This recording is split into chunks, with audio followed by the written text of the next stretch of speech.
What is up, ladies and gentlemen? Welcome to grand final day for Oceania. It is ESL Challenger League, of course. It's season number 49. It's Elvish Guy and Mac on the microphone tonight once again.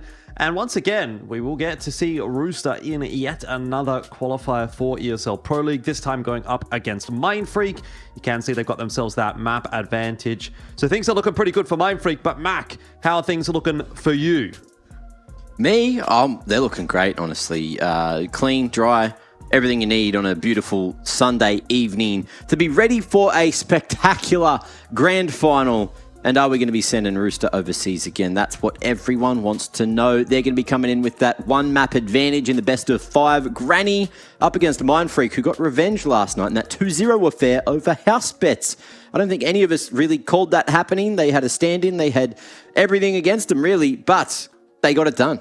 Yeah, indeed. Look, I think I said things are looking good for Mindfreak. I think you can argue that things are looking good for Mindfreak for the fact that they have made it through to the final of ESL Challenger League. But just in terms of this matchup, yeah, it has to be said things are looking pretty good for Rooster. They kind of swept through that upper bracket match. The only negative I'll say is that obviously they haven't got the reps in that Mindfreak have. Mindfreak have pretty much been playing this entire week, whereas Rooster have only played one game so far. Will that come into play? Will that be much of a factor in this best of 5? I'm not so sure. I imagine that Rooster have been spending a bit of time, looking into what Mindfreak have been up to. They'll be quite prepared for what they're going to bring to the table today. So they do have that added element of just having a little bit of extra time behind them. And I think that could really benefit them coming into this grand final, because there's a lot of difficulties for Mindfreak when it comes to what the veto is going to look like. They obviously have that inherent disadvantage of having a map deficit. But even in terms of how the maps are going to line up, Rooster have a pretty wide map pool. They like to ban away Ancient. Mindfreak doesn't really like to play Ancient either. That could come in as a bit of a factor in this video as well. But I think by and large, you look at most of the maps and you'd say, well, Rooster are probably going to come out favored on the vast majority. And I think they're very much expecting similar kind of maps as what we saw last night from Mindfreak. The Anubis, definitely something that they've been going into quite substantially, Mindfreak here. So for me, I think this one should be pretty straightforward for Rooster. Yeah, and look, if we want to, do you want to spoil the first map in the veto, or is everyone a like common recurring watcher of the channel, because they might have already figured it out? Either way, it could be in front of you, it could not be in front of you. I won't do it. You can spoil it for yourself. But yeah, in terms of the map order, I think that will... I want to say it'll matter, because I want to believe that Mindfreak can keep this competitive. But after what we saw the other day from Rooster, it just felt like firepower-wise, they were a whole notch above. And there you have it. This is going to be the veto. So we will be playing Nuke, Anubis, Mirage, and Dust 2, but no Train, as it was left over as that 5th and final map. So that is going to be the map advantage to Rooster. But yeah, Rooster going straight into Nuke is an interesting one, which means, I guess they're feeling extra confident. They know that Mindfreak's played this a whole bunch. And then, of course, Mindfreak going to Anubis means that Rooster get to select their side, and that's where the real danger sort of comes into play for me. Yeah, most definitely. Interesting, obviously, that Train does end up getting through this veto, because, again, that's a map that I don't think we've really seen a whole lot for Mindfreak. So, in my mind, that could have very much been a consideration for Rooster. They played it a little bit more, so they've actually had some decent success on it. But I guess you're looking at that and you're saying, okay, well, Rooster don't necessarily feel as though they are super comfortable just yet on Train, so they elect not to pick it earlier on in the veto. And so it ends up being the free map that they do get as a win. So I think the reason you do that, though, is because Train has ultimately been seen as a bit of a bait pick. Most teams that pick it end up losing, because it has just been catastrophically CT-sided since it's been back in the pool. So, yeah, I feel like Rooster didn't want to be the ones to pick it and give Mindfreak that advantage. Mindfreak didn't want to pick it and give Rooster that advantage, so they kind of just let it fly through as the 5th. Fair enough. Look, Nuke as the first map, it's a bit of an interesting one. It's a bit of an interesting call. I think for me personally, I'd probably rate Rooster a little bit higher on Mirage than I do on Nuke, but they obviously feel as though they're pretty confident on Nuke. The other interesting aspect to that, as well, as I would probably rate Mindfreak higher on Nuke than I would on Mirage. So it almost feels like, if we're weighting the scales, Rooster, at least in my mind, on paper, would have been far better off picking up Mirage as their first map. But look, at the end of the day, they have their choice and they go for Nuke, and so we'll get to see whether or not that's going to prove to be a good choice. I think you know, Mindfreak will look at that and say, you know what, we haven't got too bad of a start to this series with Nuke being in our map pool pretty substantially. Obviously, Anubis is our map pick as the second map in this series. There's a world definitely where we could get off to a pretty good start here. You know, maybe find ourselves up 2-1 after the first couple of maps have been played. I don't really see them personally having too much success on Mirage. So if we get a couple of maps out the gate strong from Mindfreak, I think Rooster will probably bring it back on Mirage, and then we will see Dust 2. But once we get to Dust 2, I know Rooster do play a little bit of Dust 2. So just across the board, like I was saying, coming into that veto process, it was always going to be tough for Mindfreak to win the veto. And I don't think that they have. I think Rooster have gotten away with a really favorable veto here. The only map that I have, you know, in my mind right now as a bit of a question mark, I guess is, look, these first two, I think Nuke and Anubis, that's where the upset potential is there for Rooster. Oh, sorry, for Mindfreak. That Rooster have to be aware of. But otherwise, I'm back in Rooster. We'll see how things start off here. Text up with the dualies. Doing a pretty good job from behind Silo. But some trades coming back on in from Slimy and Chell. Doesn't seem like that's necessarily going to be quite enough to win this pistol, though, for Rooster. And the series will start with a bang for Mindfreak. Yeah, real quick one. What was that? 30 seconds, pretty much. Maybe even less.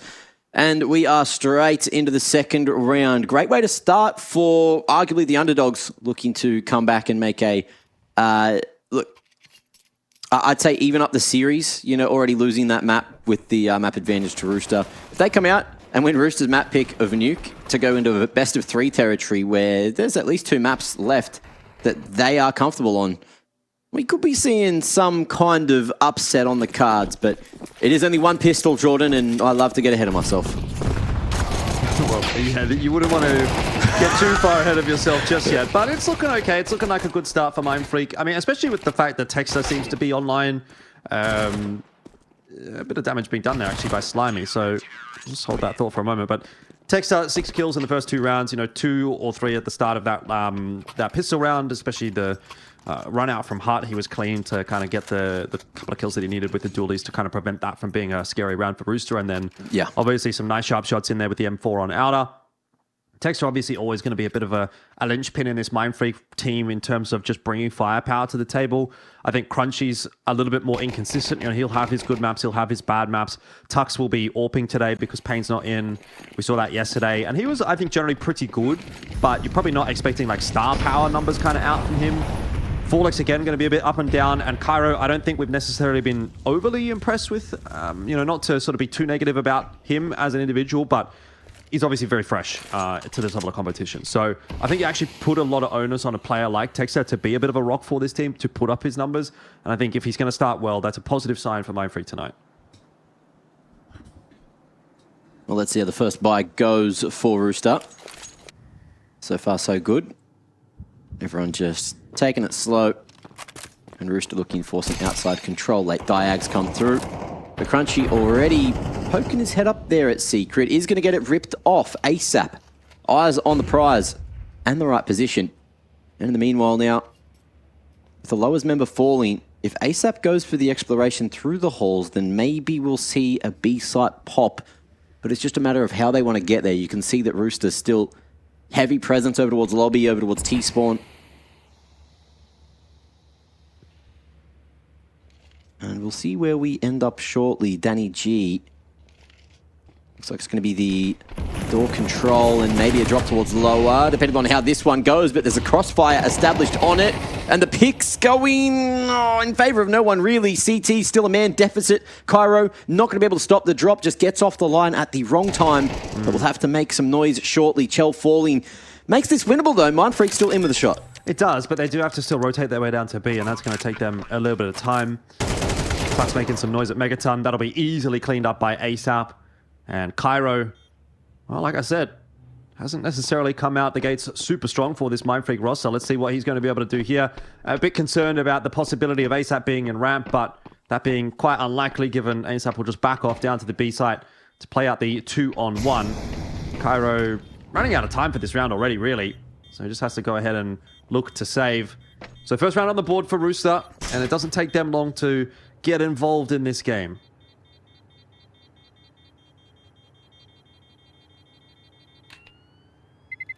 Guns with the answer. Great damage from the CTs to Rooster's economy, but with only one rifle getting carried across to the next, that's where things get a little awkward into how they want to invest in the next or if they are just going to save for another. Nice flash from Texter, but he just couldn't get the transfer. Chell dodging that initial bit of util, saw it coming, and was able to trade it out for another. But yeah, I like that strat from Rooster. Mindfreak kind of knew what was coming. They were in the right position to deal with it, but unfortunately just didn't get the most value out of that initial crossfire. Progression smoke coming through. Slimy actually going straight through the smokes. It's chaotic. He will get in behind enemy lines. Cairo from the back of sight going to be dropping a smoke of his own just to try and survive, wrapping around here. And it's good. The CT hold. Locking onto the A site. That's really nice from Mindfreak. Getting all that util down has made it difficult for Rooster. You can see how much space Cairo's got to play around that smoke at Silo. Yeah. And obviously the annex smoke not causing too many issues for Mindfreak. The rotations were coming through anyway. It's just onto TJP here, who maybe get a free one here onto Crunchy. Doesn't quite managed to land the headshot that he needed, and so that will be the round wrapped up for Mindfreak. A 3-on-1 start. CT side getting rolling nicely for Mindfreak here. Money's obviously still in a bit of a precarious spot after that round, but if they get through this one, things are going to get a little bit easier for Mindfreak going forward.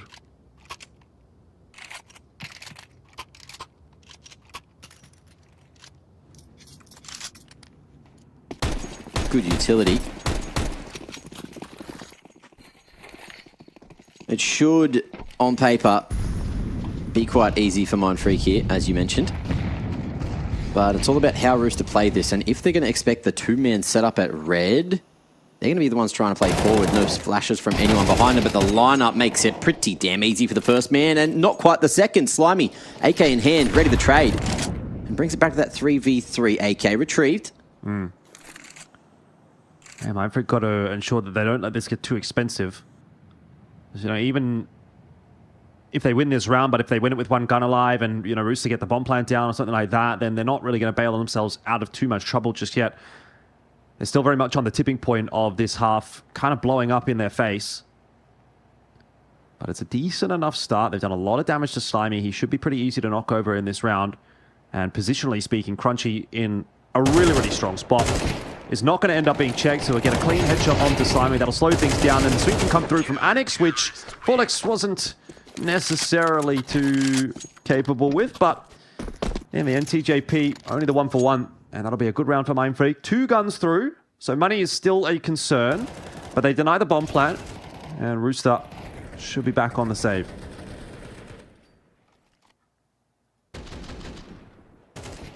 You definitely don't. I think Tux was expecting the double there in 2 bullets, but lovely to see when the Blue Moon comes out to play. Okay, aggression again towards outside. Good molly. 2 CTs ready to play. And Rooster just with Tech 9s at this range. Like, it could work, but it could also just dramatically not work. Well, you know, they want to keep putting that pressure onto the CT economy. That's why they've gone for this buy. But no armor on TJP and Slimy is going to be a bit of a concern unless you're just hitting headshots. And this is the danger for Mindfreak. Like, they put in all the work to get it to this point, and this is the round where they are actually supposed to accelerate in this half. And then all of a sudden, Rooster says, hey, what's up? We're just going to bang a couple of heads off, and all of a sudden, economically speaking, now we're back ahead. Forlex up the vent. He's going to be able to get the better of Chell. But TJP in the meanwhile has found the head of Tux with the Tech 9, and Forlex will look to save down the vent. That's a beautifully timed pop from Rooster.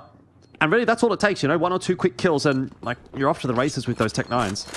Yeah, I was just watching the POV of the Hut players, so I don't know if it was that crunch in from main, but I'm assuming it was. You know, the players that were outside just using the smokes that were up at red to draw attention away from the outside members and allow the crunch to happen swiftly. Oh, and we get to see it again. Oh no, that's the post plant. Unlucky. Forlex, I loved the creativity with that, but then also you could see he was very worried about making his way silently back down the vent.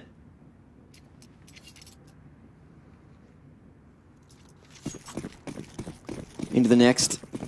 Mindfreak. Money an issue. Well, they'll be bringing in what they can. Rooster on the other side of things, going for a bit of a 4-1 split. Lots towards the lobby and even faster towards ramp side. The swing is there. Crunchy softens him up for Cairo to find one. And Forlex in the meanwhile going to be able to find one more, peeking his head in through the door. That's going to be the bomb, potentially retrievable. I think it's outside of pre-lobby though. And Forlex is going to go for the full crunch on radio. My lord, this is ridiculous. Yeah, this is a massive back and forth, isn't it? A huge battle for control of the economy in this first half, and neither team quite able to get the round that they need to fully break each other. This actually might be the tipping point, though, if Rooster do end up losing this round. ASAP, oh, he's not quite going to check Crunchy. He almost still wins that duel. It's a bit of a messy spray from Crunchy, but gets the job done in the end. And that will leave TJP solo to try and do really just as much damage as he can now. If he could take another gun or two away, keep Mindfreak honest, that will go a long way in the future, but that's almost the one that Mindfreak is looking for. TJP not going down yet, though. And with every passing second, you get the sense that he is on for another. And at that point, then again, it becomes quite a disappointing round for Mindfreak. You know, could have been 4 guns alive. Now it's only 3. Oh, and if Crunchy goes down, it will be 2. These 20 seconds, they are really important. I mean, TJP's got himself another one. He's not going to win this round. There's no way he wins this round, but certainly not. If he can continue to do damage, it just keeps Mindfreak in that awkward economic position. He's going to try and get the plant here. Actually going to allow him the plant? Not quite. Almost. So it's okay. You know, he doesn't want to go down after time there, but he's done a lot of damage. And TJP and Danny both have above 6k, so if you're Rooster here, you just keep on buying because you just need that one round at the breaking point for Mindfreak, and you get like 2 or 3 quickly.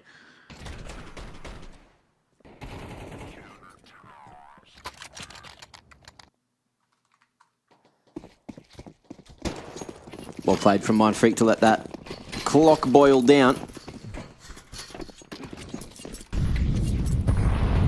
Where to from here? Chell going to be gifted the outside util. Is he unable to get that smoke? No, he had another one. Okay, it's all right. Awkward. Aggression. Again, favouring the CTs for just a fleeting moment. Texter getting traded out instantly. So the heavy hitter right now for Mindfreak has hit the grave. Reposition from Tux this time. Over towards the warehouse, just looking to stop a wrap from happening. And we'll see if he gets cleared or if anyone ends up coming this direction. Diags slowly fading. And the T's trying to make their way to TJP. No one at Heaven to spot the cross. But Crunchy already aware of the situation and the danger that could lurk below. So he's already down here on the rafters.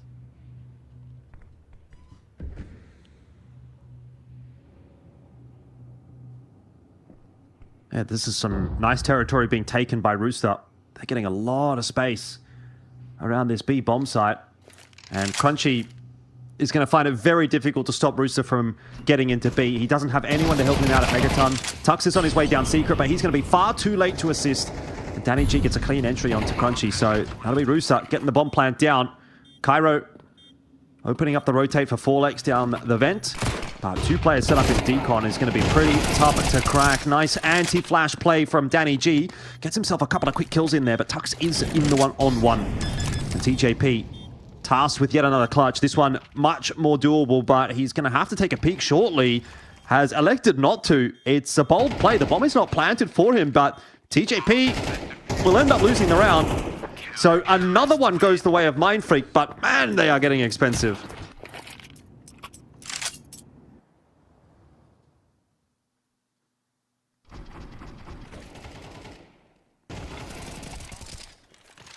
One healthy round out of Rooster at any given moment from this point. Can completely swing the rounds and half back in their favour. But they've got to win it, and they've already won one of these with just a couple of techies. This time, extra firepower in the hands of Chell with the AK. Is it going to be faster? Chell looking to take point in through the doors. Won't find anything out of Mindfreak except some information. Nicely placed Taichi. Crunchy won't connect through it. But Rooster going for the Wolfpack approach.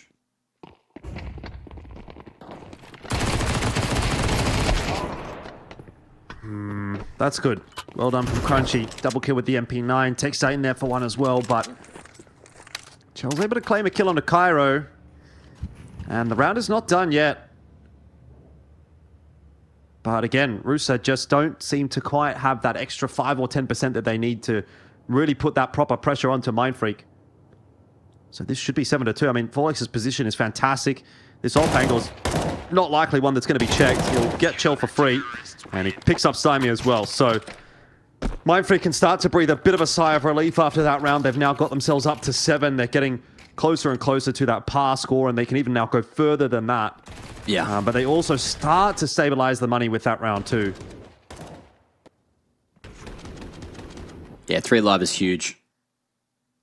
At least for the next. And then further on, they are still looking for a couple more clean rounds. But this one's going to be even harder with Rooster bringing 4 rifles to the party. See what the field of play is going to look like. A couple towards T-Roof, maybe a fast A-pop. Really molly towards the top of Hut. And the setup is going to come through here eventually. What's TJ got for us? Okay, you look there. Spin around, you aim here. He's going to be molly in Hut. But what else he got? 2 little bangers. Maybe to allow the door player to create some goddamn space. Let's see if it goes well.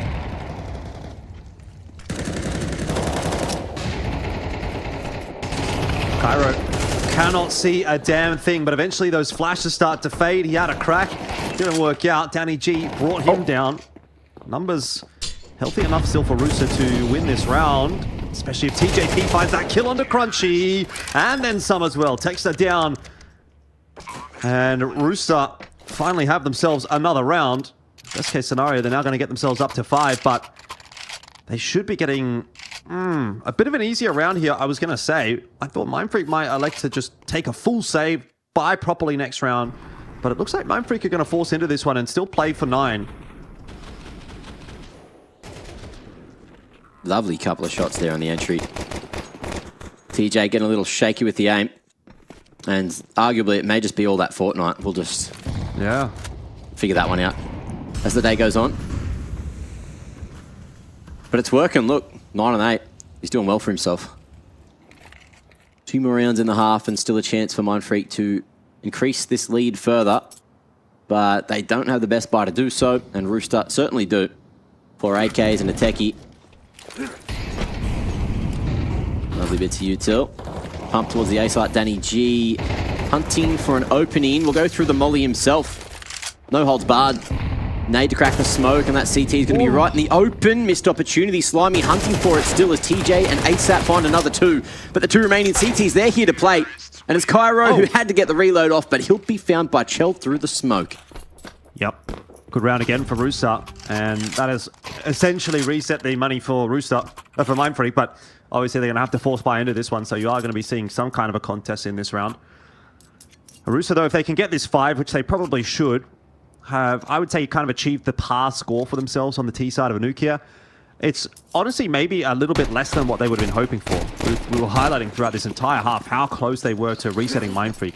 And I think they definitely could have gotten more than 5, but it's just a shame for Rooster's perspective that they came through with that reset a little bit too little too late. So Mindfreak in with a fighting chance regardless of how this round goes.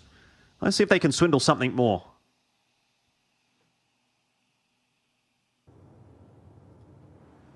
Sneaky move from Chel to get in front of the smokes and find the gap here between the red wall and Glaive. Oh, it looked free. What's happening? Give me... Thank you. Slimy wins it. A bit more of a push out of lobby here from Mindfreak. I think Slimy's going to find that in a second. Well, he's definitely looking for it, but he hasn't spotted them. Either way, Rooster are down toward B, so it's kind of a moot point what happens there at T-Roof. Slimy's going to get the double himself anyway, so that's all good. We'll speed on through into the halftime break, 7-5 for Mindfreak.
Welcome back on into the second half. I've got one question for you, Mac.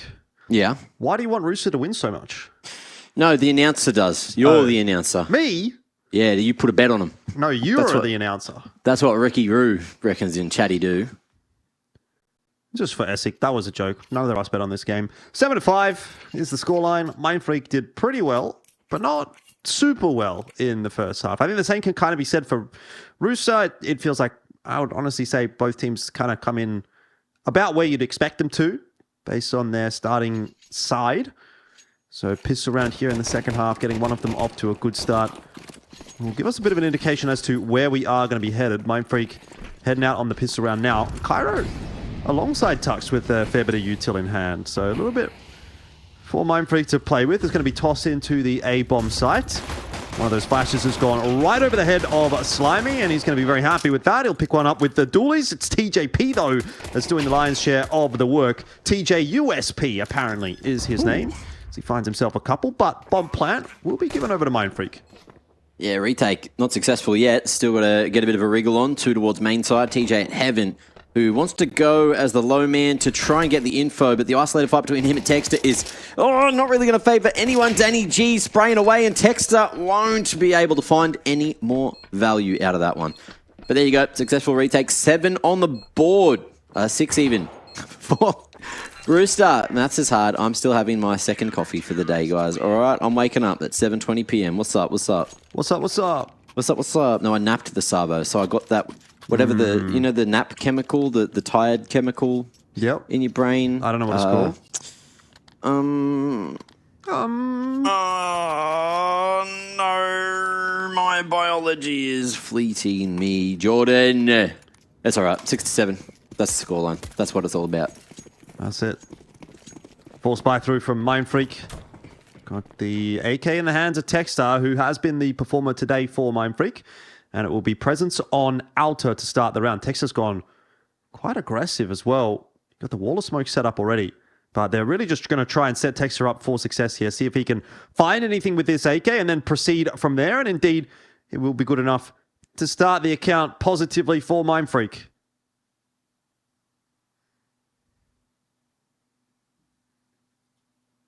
Adenosine. There we go. That's what makes you feel tired, guys. TJ, though, he's tired of whatever the hell's happening at lower, so he decides not to go down. Expecting a lurk from one individual, and the crunch here should find him. That's Cairo just tucked in the corner. And TJ will find him. 4v4 for the retake without any worry of a flank now happening. It's all been cleared out, and Danny G, he's just waiting here at ramp for a member to come and help him. That's if they want to go for the retake, you know. Thinking about this, hey, 4 rifles into the next. That sounds pretty good. So CT's just going to back away and look for another round later on. Force buy out of Mindfreak. Man, that was the call. Yeah, but you can see the difference in how Rooster's managing their economy versus Mindfreak already on that CT side. 4 guns alive, and Rooster really, really quickly calling that save. Oh, look at that. To actually get quite a bit of damage done actually to the Mindfreak T economy. It is Crunchy that will survive with an AK in hand. So the prized possession does go through. But Mindfreak happy enough that they've won the round anyway. It's not really about what you take through from that round. It's just about winning that round. And now they have the chance to reset Rooster's money once again. Well, they're going for util on the force. No one actually dropping across any SMGs. ASAP and TJ just forced the buy down. Everyone else sort of reinvesting utility of their own. And let's see how Rooster opt to play this one. Double ramp early. Mindfreak. Heavy presence towards lobby, but not committing to anything straight away, just in case it was that crunch. They wanted to stay close for the trade. Flash through. Julie's in a good position to find value, but took a little while to find that one. Big damage as well on a couple of other members, but Chell's going to be able to do the clean up crew thing. Crunchy still with the AK in hand, but not for bloody long, and Tux now left in a very rough position. 3 members to get past for Rooster. And Mindfreak, it's looking incredibly unlikely. Yeah. I mean, Tux did pull off a couple of miracle rounds yesterday. But a 1v3 here with the Tech 9 is pretty wishful thinking. Nice flash in from Danny G. Sets TJP up for success. And the gap closes to just 1 once again. but it won't be there for very long. Mindfreak can have to take a full save here, or just force buy-in, but either way, their buy-in this round is not going to look too fantastic at all. TJP getting a lot of work done with the dualies. Yeah. Mindfreak just letting him be, and I think that was an unfortunate mistake. But look, they've still got the lead here. Galil bought in, as well as a couple of upgraded pistolas and utility with the Glocks. They're thinking about it. Slimy, close range with an MP9, and the crunch towards lobby is going to ruin any plan that Mindfreak thought they were bringing to the party. Yeah, look, it was unlikely that they were going to be able to get too much done here. I think Mindfreak were pretty prepared and aware for that. This is where the job really gets difficult now for Mindfreak, though, as Rooster get themselves up to 8, and they're going to do it with... knife. I was going to say they're going to do it with pretty good economy. They do end up, just taking the 4 guns through instead of 5, but that's more than acceptable for Rooster in this kind of a round. NT. I like that. Rooster showing absolutely no respect to the Mindfreak individuals. And fortunately, these first 3 kills that they got were all of the guns, all of the upgraded weapons that were brought in. So just 2 Glocks to try and find any extra damage. Cairo missed opportunity on the knife.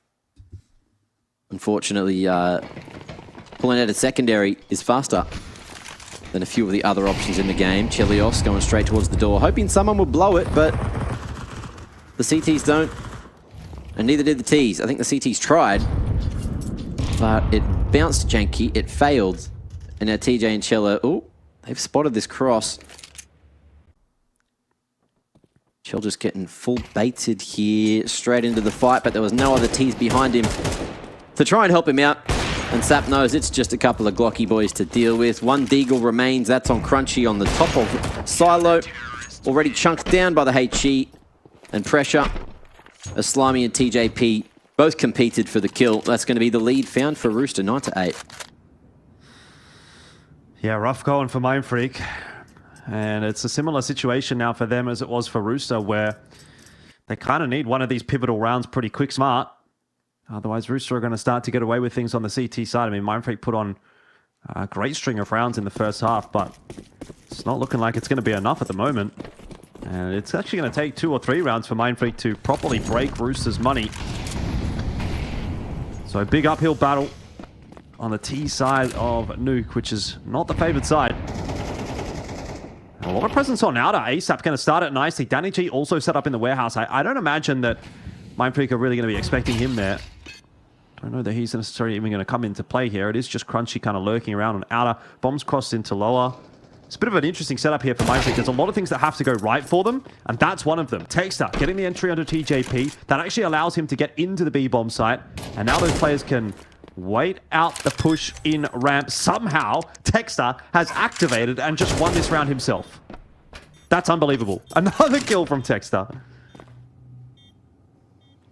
There were so many things that could have gone wrong for Mindfreak there, but they all don't matter because Texter just wins 3 aim duels in a row. I hate it. Danny Gangster gets some damage done, finds an upgrade, but that's all he'll get. And Mindfreak making the right call at the right time to keep themselves in the game and stop Rooster from running away with this one. But they still have, look, 2 rifles carried to the next. You got TJ with no cash in the bank. Everyone else pretty ripe for rain. So a 2 rifle save is actually pretty good. Actually, TJ had 7,000, not 1,000. My old man eyes. So yeah, this is what you were talking about earlier on, Jordan, where Rooster very aware that if they just save weapons through, play the long game, it'll make their lives so much easier to try and stack these CT rounds on. And this is the result of that, right? Another full buy. It's a bit of an awkward last round there for Rooster, but as you're saying, it in theory doesn't necessarily impact too much. Just gives Mindfreak 1 extra to play with, but overall the situation is still very similar. Mindfreak going to have to work hard to break the CT economy. Rooster still in a pretty good spot here with the buy. We just go again, basically. We run it back.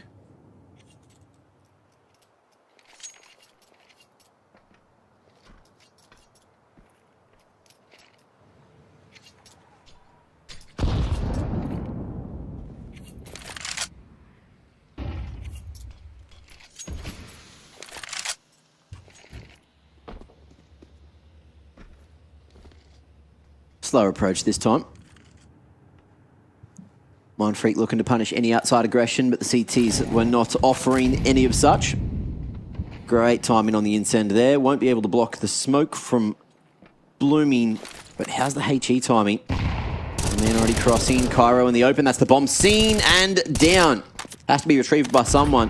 And if ASAP was looking at this mini-map, he'll know that that has gone down secret already.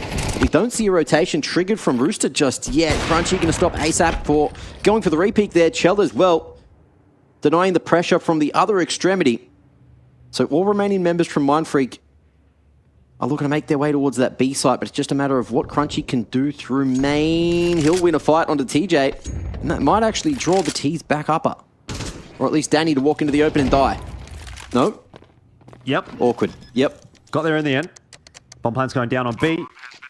And both of the Rooster players more or less still at upper. Chell's going to be able to get some chip damage in with that grenade. But again, if we're going to follow what we've been doing so far this half, Rooster are just going to be happy to save. Yeah. It's going to be a bit of a pill to swallow, though. Like, they lose the previous round because Texas just walks in, kind of 1v9s them, in a sense. And then this round, they're going to have to save. It'll allow Mindfreak up to double digits. It's kind of getting into danger territory for Rooster now, where they've suffered a couple of awkward losses in a row. They've had to rebuy a few guns. Mindfreak are getting close to finishing this map off, and Rooster's money is running out. So all of these things coming together at the same time to create a pretty tough spot to be in for Rooster, especially if they lose one more round. If they lose one more round, that's going to be alarm bells ringing.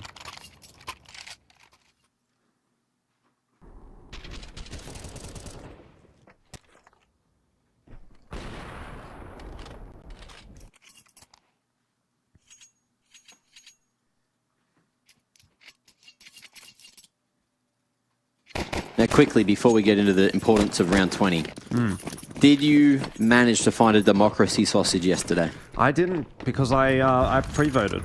I pre-voted too. Yeah. It's a sad day. Yeah. I haven't had a democracy sausage in years. No, neither have I, actually. I don't really go on the actual election day anymore. It's just too busy. Yeah. It's a nice start to this round, though, for Rooster. Shell's been able to pick up 4x. He's tried to get cheeky down the vent, but Rooster have seen that trick before. So even though things were looking a little bit awkward, a little bit pressured for Rooster, Mindfreak have not started this round in the way that they would have needed to continue to maintain that pressure. Yeah. Someone can pull it back and win this 4-on-5 for them. I feel like the best segue back to the action would have been Chell gives Forlex his democracy sausage, and then we do the breakdown there. You know, just for food for thought. Or food for democracy, depending on how you look at it. Danny G, do you think he's a fan of democracy sausages, or at least giving them out? Yeah, that's what the D stands for in his name. It's Democracy Sausages Annie G. That's what I thought. It's always dead. been in the back of my mind, yeah. No Democracy Sausages either, as Danny G goes down too. So this round starting to fall apart for Rooster. And again, they might just have to save. TJP will give them a little bit of an incentive to think about this retake. A very big one, in fact, as he's now found 2. I think you've got to go for it if you're Rooster. Is that a bait? ASAP on his way back in. He spotted one of the players out on Heaven. Does he know they're both there? I think he's only suspecting one, but that grenade going to soften the targets up nicely. And ASAP, a good player to try to lock this one in. The Molotov's gone way too deep. The bomb plant is all good. And yeah, that's a little bit of awkwardness from Mindfreak. I wonder if they just didn't quite have the communication as to where the bomb was planted. It was planted way closer to the wall than where that Molotov ended up going. 10-second defuse, you're right, Matt, could have been a problem, but the incend didn't land. Yeah, okay, so there was 2 kits. Chell had one, but they were sticking it anyway. Full confidence with how much time was remaining in the round. But, you know, maybe we can ask a couple of questions. Why did not everyone have a kit there, Jordan? They do now. They realised, hey, it was probably a bit silly. We had a lot of money. Should probably have bought some kits. Yeah. Got the round anyway. Huge round up here, though, for both teams. I mean, you look at the money for Mindfreak in particular, it looks awful. So this is probably the best buy that they're going to get for the next couple of rounds if they lose here. On the other side of the coin, Rooster, 1,900 loss bonus for Mindfreak, 1,400 loss bonus for Rooster. I mean, they don't have that great of money themselves, Rooster, but they will be able to afford a little bit more. TJP's hanging on to 3.6. ASAP's 2.1, Chell's got 4.5, so they'll be able to afford something around that. But their money is also in a pretty precarious position, and this round could be a very big deciding factor in who walks away with this map victory under their belt.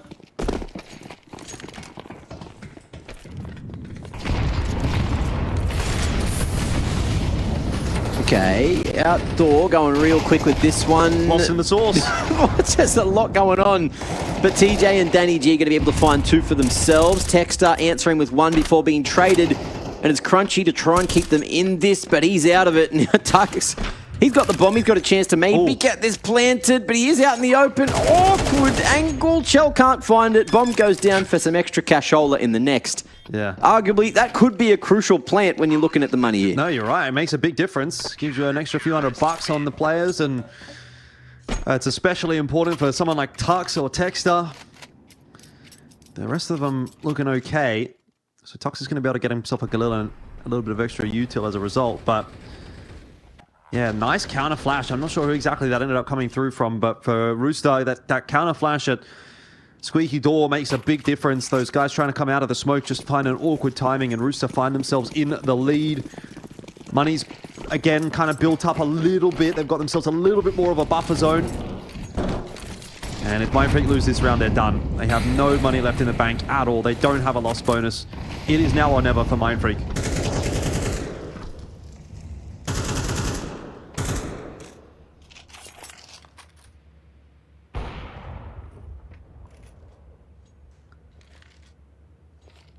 Chell again going to be able to find another opening with the stick.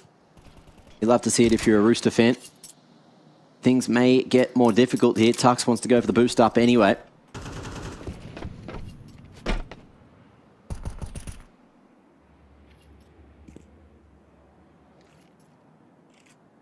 And the T's going for a much slower approach. Placing Texter up top. He will manage to secure the AK, which must have been dropped up top. So a bit of a retrieval mission there. Burns down the clock in the meanwhile. Molly towards Secret a little early. ASAP is going to enter that vicinity shortly. And now a bit of noise is going to be made, but there's no one close to door to really hear what's going on here. TJP, though, will reposition to site as they expect maybe a fast A-pop in through main. Not Chell. Oh, just falls off the line. Don't know if he spotted that player around the smoke, but has repositioned himself up to A. Oh, noise. Oh, Tux getting away with his life. Chell getting away with his as well. Both maybe feeling a little bit lucky about that, but Tux on his own is not going to be able to do anything about that round. 12-10 the scoreline. And it seems just as it starts to get tight, Rooster are going to pull ahead far enough to close this one out. Mindfreak will need to pull off something of a miracle round here with just Tech 9's armor, Mac 10. Certainly not a fantastic bite. And Rooster have got 2 proper bites at the cherry because their money's looking fantastic now.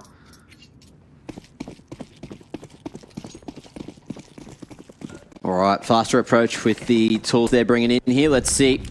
A couple of Mackies, 1 dig, 2 techies. But outside seems to be the call with red wall. Chell, though, going to be able to stand tall and keep on swinging. These T's just not quite ready to deal with him. ASAP going to fall, but they know that Chell is still around here, and he's been tagged down to 8. 1 shot will do it. Crunchy taking out Vorlex, just dropping the HE in the wrong position. Oh, no, it's a travesty, Jordan. Yeah, that's not what you want at all.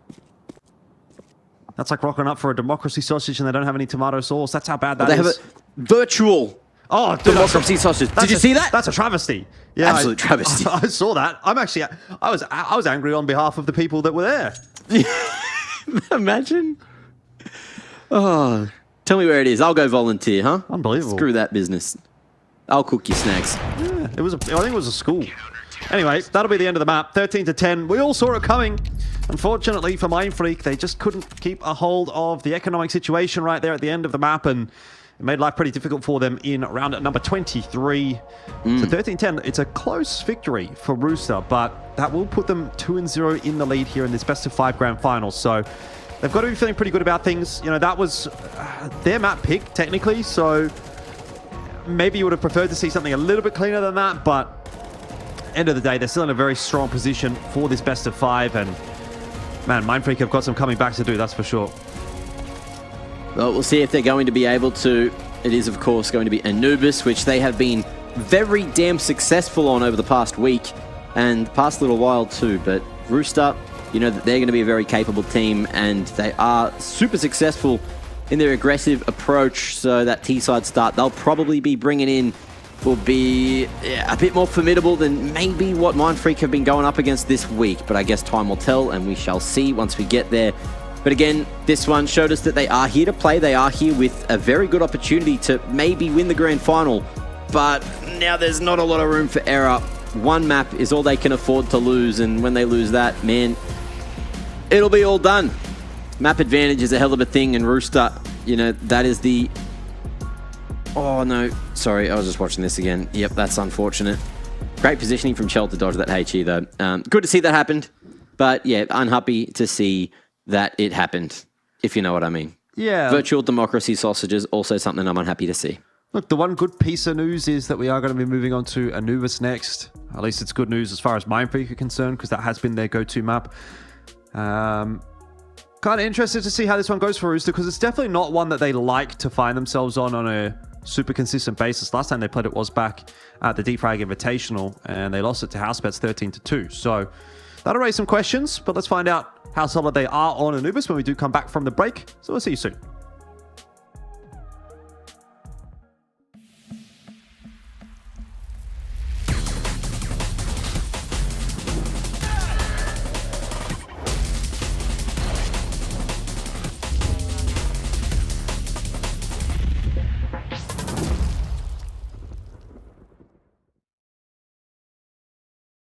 Think you've seen it all? With Faceit Watch's Point of View Selector, you can experience the game from any pro's perspective. Use the multi-view feature and customize the stream with up to 4 angles. Control what points you see while earning rewards. Drops are activated and lucky winners will receive Faceit points. And if you ever miss a match, VODs are now available. Get instant access to demos with multiple POVs and commentary. Watch it, control it, Faceit.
Time to jump back on in for map number 2 here between Rooster and Mindfreak. It is the ESL Challenger League Season 49 Oceania Playoffs. It's the grand final, Mac, and it is 2-0 right now. It's best of 5. You know what that means? It means this could be the last map of the series. It could be a very quick night. It could be a disappointing night, particularly if you're a Mindfreak fan.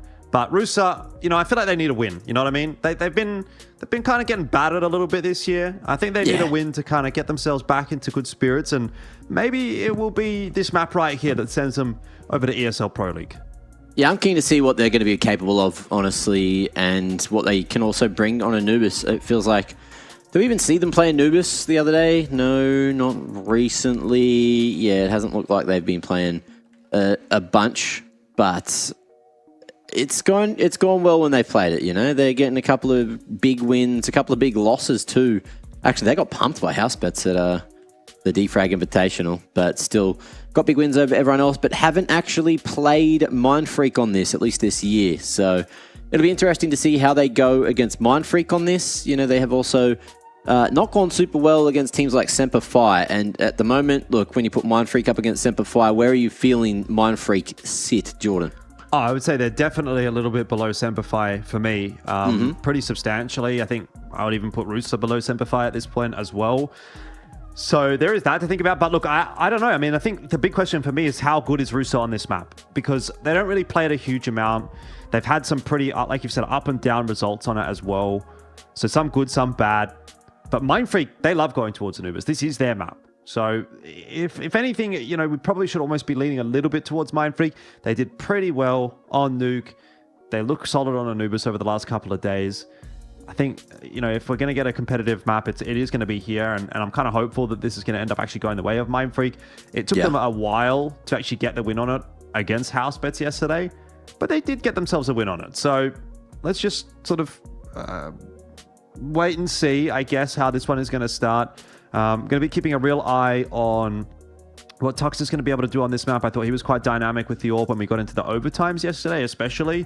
So if he can kind of capture some of that form from the outset, that'll be a really positive sign for the team. And Crunchy's sort of always on the lurk, always on the extremity, seeing what he can get done. He's typically a big danger man around that B main position when Mindfreak are playing on the T side. So a couple of little things to be aware of here for Rooster, and we'll find out if they are prepared and if they are aware as we're going to kick off map number 2 here with Rooster on the T side. Let's see what they're good for here and what they can bring in. Rooster going for the P250, one smoke, one banger, armor for everyone else. And on the Mindfreak side of things, a couple of pairs of Julies, one banger. How are they going to play with this one? Shell Spot and Cairo over towards Dark. 3-man mid setup. And Mindfreak posturing to just potentially retake A. And after seeing a couple of members outside in water, maybe they're expecting it to be this A pop, but the creeper's coming up. Con. Slimy. Closing the distance. Solon said he wins the race for Rooster. Happy to set up default this time around. And Cairo just going to be jiggling from E-box, but hasn't seen too much. Mindfreak are going to pre-rotate over to A. All it took was a couple of taps in there from the Glock of ASAP at A main, and you've already now got 3 players over on that bomb site. Crunchy in transition back over to B, but the hit's coming through from Rooster, so timing not ideal for Mindfreak, but the shots are damn good from Cairo. A 2K with the USP. He had a good pistol round on the CT side of Dust 2 yesterday, doing the same here on the CT side of Anubis, but has gone down and has allowed the plan on in. It won't amount to much for Rooster, but it is a plan, if nothing else. That little tap transfer from Cairo was nuts. I think it was 2 kills and 2 shots, maybe 2 and 3, but either way, lovely little upwards flick. Gets the job done, and Rooster caught napping, caught maneuvering, and caught clearing. Here we go again. Boom, up. Yeah, 2 and 3. Love that out of him. Crispy from Tux on the retake for the trade. And that'll do it, Mindfreak. Again, a similar start to what we've seen from them every time we've watched their Anubis this week. But can they double down? Rooster, with the plant, they will be forcing it. Yeah, naturally. Tech9 for Chell and TJP, but we saw that the damage that Rooster can do with the weaker weaponry on Nuke. And again, happy for a bit more of a default setup. Rooster typically are a bit of a slower playing T-sided team. You might get a little bit out of that in a round like this one as well. They'll just try and weight down some of that CTU tilt. It's a great kill from Slimy to get onto Forlex though. That is really going to open the door up for Rooster in this round, and might be time for panic stations already for Mindfreak. Crunchy's going to pick up E-Box. Cairo walking into A main. He's just walking into A main, Mac. There's no util, there's nothing. There's nothing to assist him there at all. And he's given up another kill. Rooster off to a real flyer here in round 2. Just taking a bit of a gamble. And of course, Mindfreak haven't played Rooster on this for a red hot time, which means they won't necessarily know Rooster's tendencies. Yeah, they could have done a little bit of homework moving into this, thinking they would be playing it, but Rooster's got, you know, that player swap coming in, and they've obviously been doing a lot of work in the last couple of months to try to get back into form. So Mindfreak not expecting to lose this round, and Crunchy hoping that he's not going to lose this M4. But TJ hears him creeping back, ready for the swing, and he'll find himself the upgrade too. So you'll have to see it if you're a Rooster fan. Getting on the board nice and early and cracking that Mindfreak economy in a very detrimental way.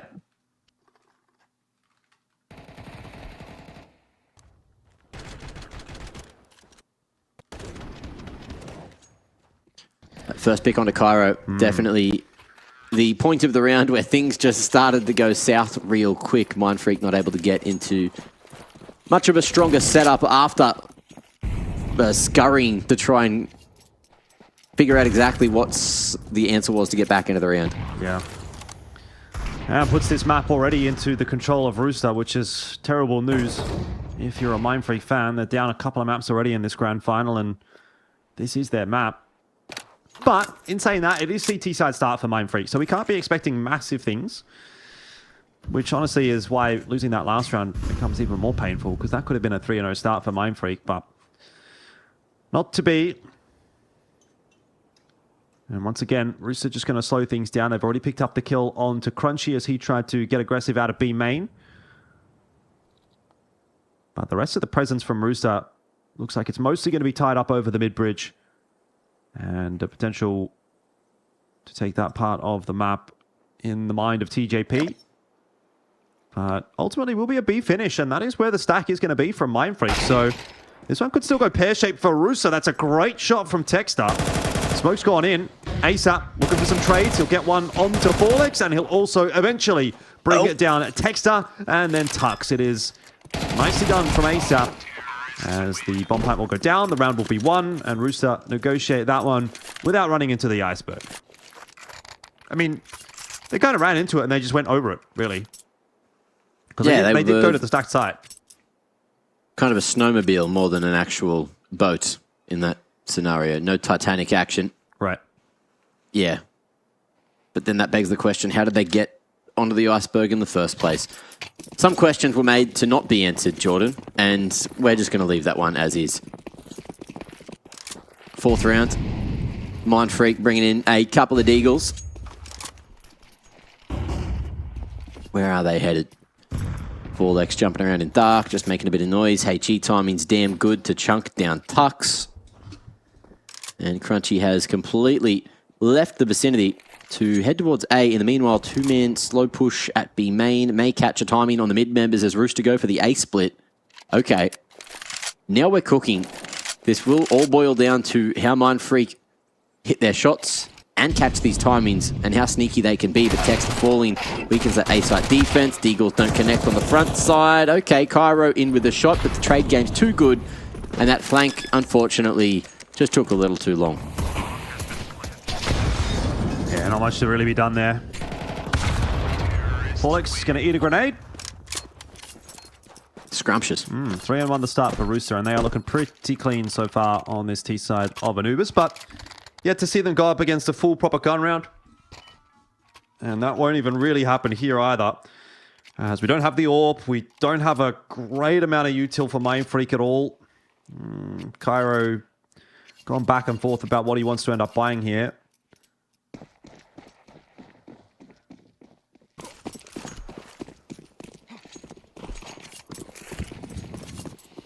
Oh, where's that going?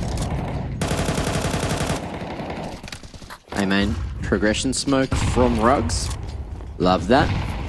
Deep con smoke. Lurk B smoke. And Rooster not giving Mindfreak a chance to figure out what is going on, although they might find it anyway at mid. One bullet connected onto the Chell, and Texer with 6 in the clip doesn't want to have to go for the reload, but he will hear the footsteps coming towards him. Oh, and he just doesn't have the ammunition to play this time. Danny G denying him the exit. And that is going to be a rough situation for Mindfreak again to try to fight out of. Yep.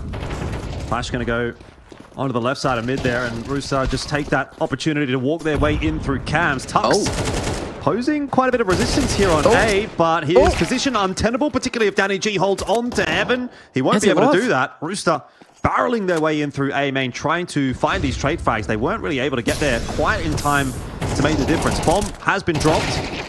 Fights being won by Slimy. Of course they are. 2 headshots.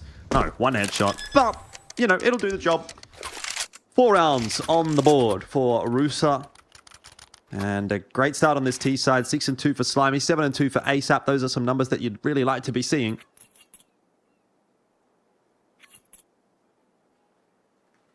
Yeah, Tuck's going crazy that round, though. After the initial double, just playing ring around the rosy perfectly. Good bits of util, but unfortunately just swung a second before Forlex was finally found there at the top. And things got a little harder from there. Slimy with the con smoke. And Rooster happy just to play it slowly and figure out what Mindfreak are trying to throw, because their econ is all over the shop. 3-man dry swing towards B main. Danny G looking to fight here with TJP. Great bowling on that one. Good bit of spin. Danny's gone for the secondary instead. I don't know about that swing. And the mid pressure as well, in the meanwhile, is going to make things a little bit awkward. Bomb down towards the top of T-stairs. But now guns retrieved, Jordan, and Mindfreak, they could be in with a good shot. Yeah. I mean, Rooster, if they would have had the bomb in hand, they probably could have just quickly gone A and got the plant, and that time pressure would have been on for Mindfreak, but they didn't. They had to go back, and they had to go back slowly because they weren't exactly sure where those CTs were. That has cost them some pretty critical time. Mindfreak have now got themselves into a bit more of a defensible position. Yeah. Just kind of hedging their bets, right? They're just sitting in mid here. They can go back to A quickly. They can go back to B quickly. If for some reason Rooster pushes in through mid, you know, they have a fighting chance. So I don't mind this setup for Mindfreak. They are going to let Rooster plant, but they're going to play out the 3-on-2.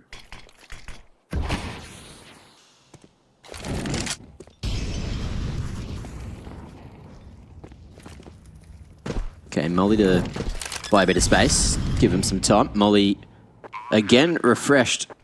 This time over towards Con, so space is there. Bomb planted safe, and only for main.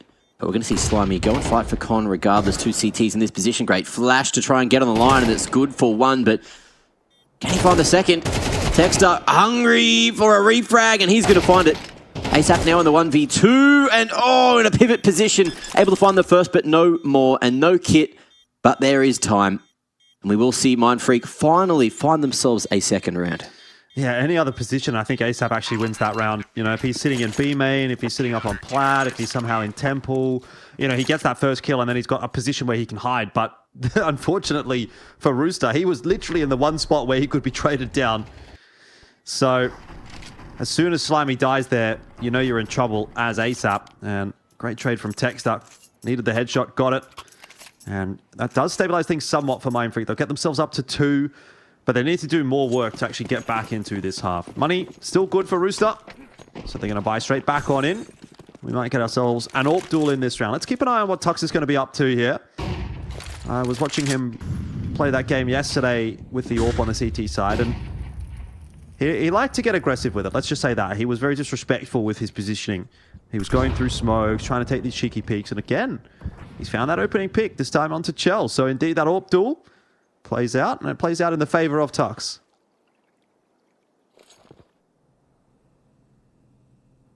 We'll see if Rooster can capitalize on the early man advantage. Mindfreak? Yeah. Yeah. Something's gone wonky at the top here. But you'll see TJ taking down Texter.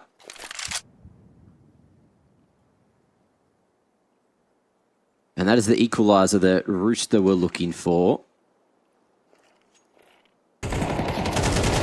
2-2 split for the CTs, and Crunchy doing God's work to deal with that pump. That's going to be the bomb down in a precarious position for Mindfreak. Rooster actually to try and retrieve 1v4 Jordan. Who's going to win this round, according to the UI? Well, it should be Mindfreak, but this is a very similar situation to what we saw there on Nuke, where TJP was in the 1v4, and he ended up, I think, killing 3 players there. If he could do the same again, it will continue to keep Rooster honest. And he's already hit a very nice shot onto that player in E-Box, so brought it back to a 1v3. With only 10 seconds left, though, unlikely he'll be getting any more damage done. He'll save his gun. Rooster will save theirs. There is money to buy in this next round again for Rooster.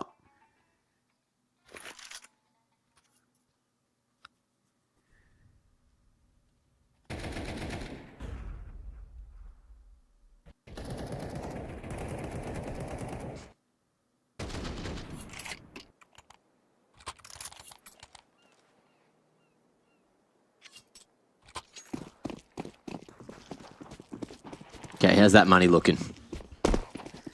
Good enough for Mindfreak, and enough for Rooster to invest heavy in the weaponry, not so much in the utility. And AWP for AWP again, TJ falling, but Chell will be the remaining sniper alive.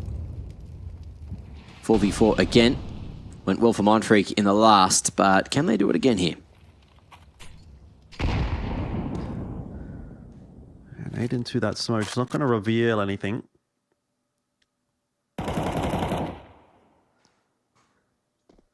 And Rooster just pausing in the mid-round here, hoping that they're going to be given something by Mindfreak. So far, that has not been the case.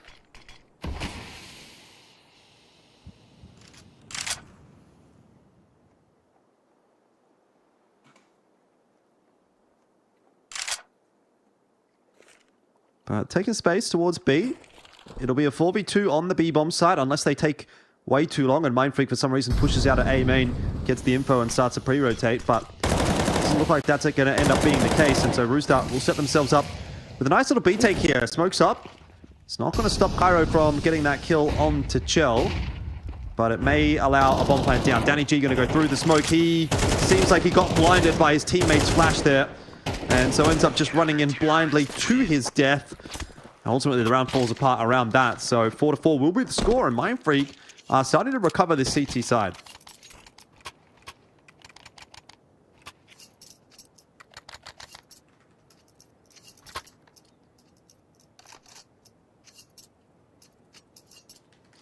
Still a few more rounds to play for both sides, but look, in this day and age, 4 on the CT side is already pretty good for Anubis. But for Mindfreak standards, maybe they're aiming for 8, and they're certainly flipping the narrative back in their favor. Winning a couple of convincing ones now. Rooster, however, going incredibly quick through mid, just playing the spawns. TJ already in from camera, but the CTs will readdress their attention in time. Oh, Cairo, lovely hold to be able to find 3 more in the round. And from here, it's easy pickings on Danny Gangster. 5-4, Mindfreak going to be able to maintain that lead. And again, a convincing one. Rooster just getting that one quickly out of the way to get back to the guns. And let's see what they can do here and where they want to throw their pieces. Yeah, this has gone pretty pear-shaped for Rooster. They were well and truly in control of this game. They're up 4-2. And now it's 5-4. Mindfreak putting together a pretty solid CT side. So that's got to be somewhat concerning for Rooster. What is that adaptation going to end up being? No AWP this time for Chell. They don't have the money for it. Tux is holding on to his. And he's back over towards the B bomb site. Which is a little bit different to where he was playing yesterday. A lot of the time he was around mid and A. So changing things up a little bit. Perhaps Mindfreak have done a little bit of a look into Rooster's tendencies and expecting a little bit more presence over towards B. And there's been a lot more B main pressure out from Mindfreak this round. Well, not this round, today I should say. But incidentally in this round as well. So I think Mindfreak changing things up from the game that they played yesterday. And Rooster may be struggling to deal with that at the moment. Ooh, misthrow of the util. Makes things a little awkward for Rooster towards A main, but it does give a lot of space for Cairo to play around for another 10 seconds. Good timing on the block towards con side. And Rooster, they are readjusting to, once again, go for the B pump. CT's starting to gravitate back in this direction. Tark's making his way here. Texter with the info as he falls. But that'll bring maybe a few more troops across. It'll boil down to if Crunchy can hold here, which he will for 2, but not the 3rd. Cairo, fast flank straight through the A main push. And now it's just Danny G versus the world. 20 seconds to retrieve the package and get it planted. Easier said than done. I mean, maybe he can chance a plant while these smokes are up and see if he can get something done that way, but going to try and go for the fight instead, and that is held on to nicely by Forlex. Would have been traded down by Tux anyway. So 6-4, and Mindfreak continue to cook on the CT side of Anubis. They're showing us why this was their bad pick.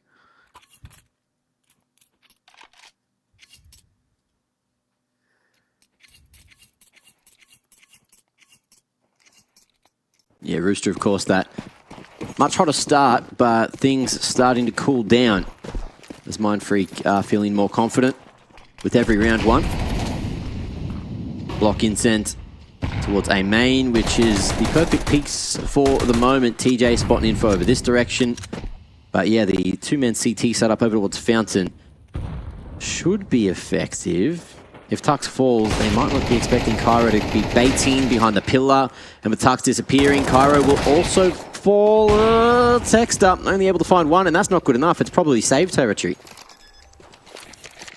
Yeah, I think that's fine for Mindfreak at this stage. I mean, is it save territory though, Mac? They've got money to buy next round anyway. That's what I was thinking, but then there's one more after that. And the 2 weapons saved would have been really nice. So theoretically, yeah, cool. But in practice, nah. We're just going to sit a smoke out and give away all our weapons and maybe have nothing in 2 rounds' time. Whoop. Well, Forlex is going to get 1 kill. He won't be getting the round. He's sticking around though, isn't he? He's really trying to take these guns away from Rooster. He's not winning the round. Incend. Where are you fucking incend? He never did. He did. Oh, you mean Forlex? Yeah, Forlex. I don't think he wanted to win the round though, Mac. I think what he was just trying to do there was keep Rooster as close as possible. You know, maybe they die to the bomb, maybe he gets another kill or 2, and he actually ends up getting 3 kills out of it. So what that does is, obviously you can see Rooster buying in this round. There's not a huge amount of money for them to play with. I don't know, he had a kid. I feel like the best situation after you get that first pick on the final 2, throw an incendiary towards the choke, hope that they just screw themselves around and have a crack, because it's the only way to actually win the round in that situation. Nobody's respecting the incend in that situation. Forlex doesn't respect the game, and I've had enough of it. Yeah, but look at the money though for Rooster. Like, they don't actually have a lot of money now for the next round. If Mindfreak wins here, Rooster's going to be on a 4 spy next round, not a 4 They would be, but it's the last round of the half. I screwed that up too. Oh, you're right. You've actually hard baited me with that. I have. I realized halfway through that last sequence of events, and I was like, I am bad at maths. That's all good. Okay. I mean, in that case, the point. Not Tex or Tux. Forlex. I don't even know why I'm talking about Tex. That guy, yep.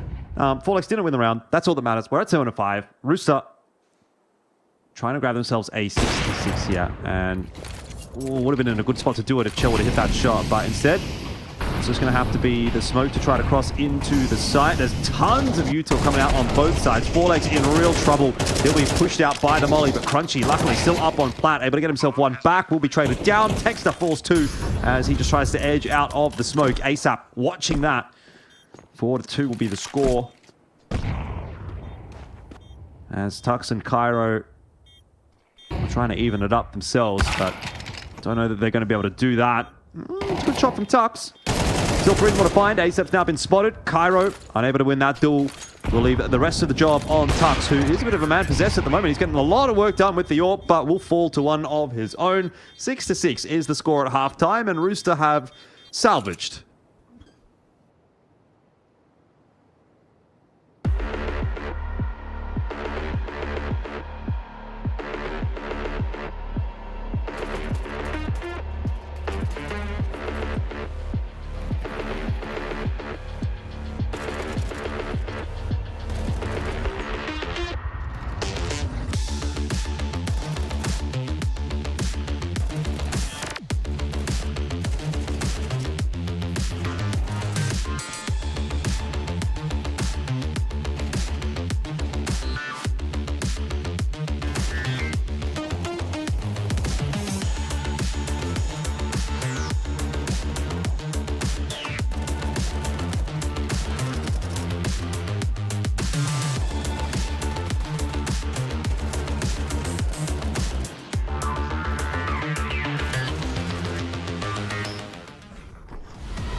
So 6-6 the scoreline here in the first half of Anubis. Kind of raises the question, Mac. Will the cocks be raised today? Oh, I hope so. On Anubis, or will it have to happen later? I hope so. That's what I've been waiting for. Is for the cocks to reign supreme once more. It's been a hot minute. But I dare say we will see them raised at some point. It's just a matter of when and if Mindfreak are going to let that happen. Hacken? Do you know how to do the hacken? I don't even know what that is. Good. Let's keep it that way. All right, 5 individuals trying to sneak their way towards the B site unsneakily. Bomb planted. First step successful. And Mindfreak going heavy on the flank for the retake. So you'll find that it's actually Rooster heavy on the flank for the retake. Oh. Even if it says Mindfreak. Yep. Mindfreak ASAP. My goat. Danny G. Grab himself the opening one on to Tux, but ASAP a little bit of a handful there as there's 2 players watching the smoke fade in Temple. Slimy going to have to try to swing for that one. He knows there's another player here. He's looking for that fight and he won't be able to win it. 2-on-1. Chell is not going to be able to get this one done. He doesn't have a defuse kit. He doesn't have a clue where the bomb even is. He's missed the corner. He can't find anybody, apparently. So that will be a pistol round that does go the way of Mindfreak. Mate's cooked. Mate has to be cooked. He's just missed the corner that it was planted in. Run out towards the back. Either way, Rooster Texter wins the round. Let's go Rooster Texter. Yep, let's get it. Although Rooster have flipped to the CT side where they started the half. We are back, we are sorted, and we are stacked in the storage room. Interesting place for a stack.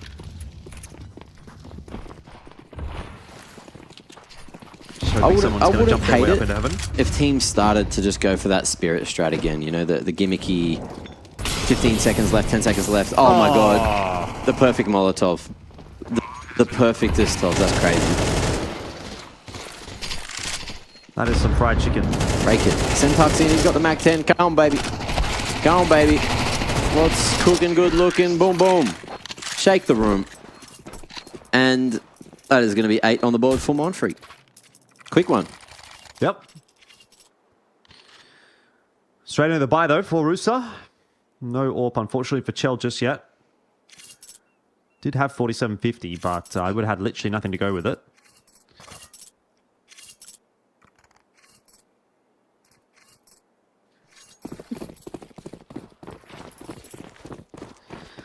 So it'll be a full rifle round out for Rooster. And Mindfreak going to split themselves across the map. Looks like a default setup. ASAP keeping an eye on things in main. He's under quite a bit of pressure actually though. As Textar caught with an 8 in hand. That's going to be awkward. And ASAP will be smoking off main. Space being taken on both sides. Some by Rooster, some by Mindfreak. Couple of kills out through B main. Sort of splits the defense up.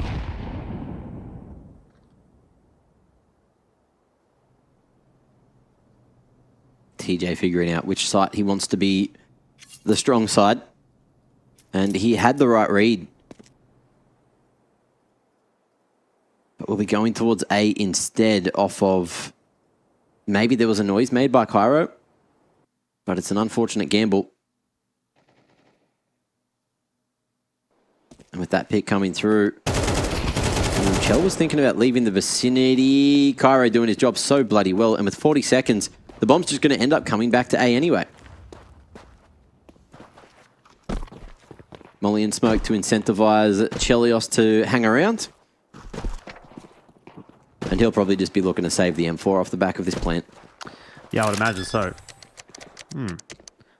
Has not been easy going for Rooster in this series by any stretch of the imagination. And now we find ourselves with what will be a 9-6 scoreline for Mindfreak on their map pick. I'd say odds on for another map here, Mac. At the moment, yeah, it's looking pretty likely, but we'll see what Rooster can do on the next gun round. That'll be the true test.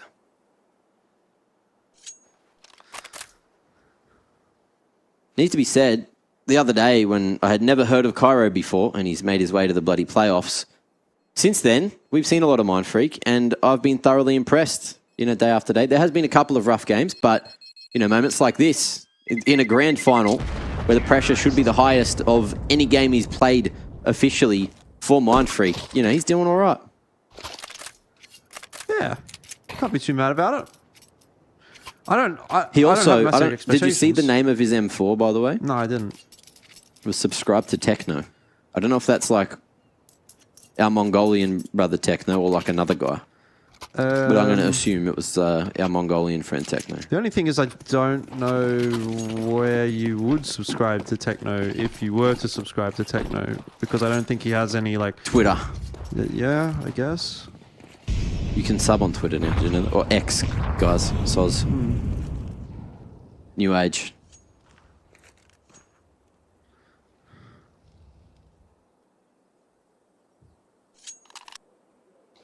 Either way. 5 Mindfreak individuals walk into a bar. Righto. What are they ordering? 1 round win, please. Or running into the only M4. Could have gone worse. Ends up just being the 1-for-1, which will be totally acceptable as far as Mindfreak is concerned. Texter doubling down. Going to bring those numbers back over in the favor of Mindfreak and Rooster. Again, just going to have to look for a save here.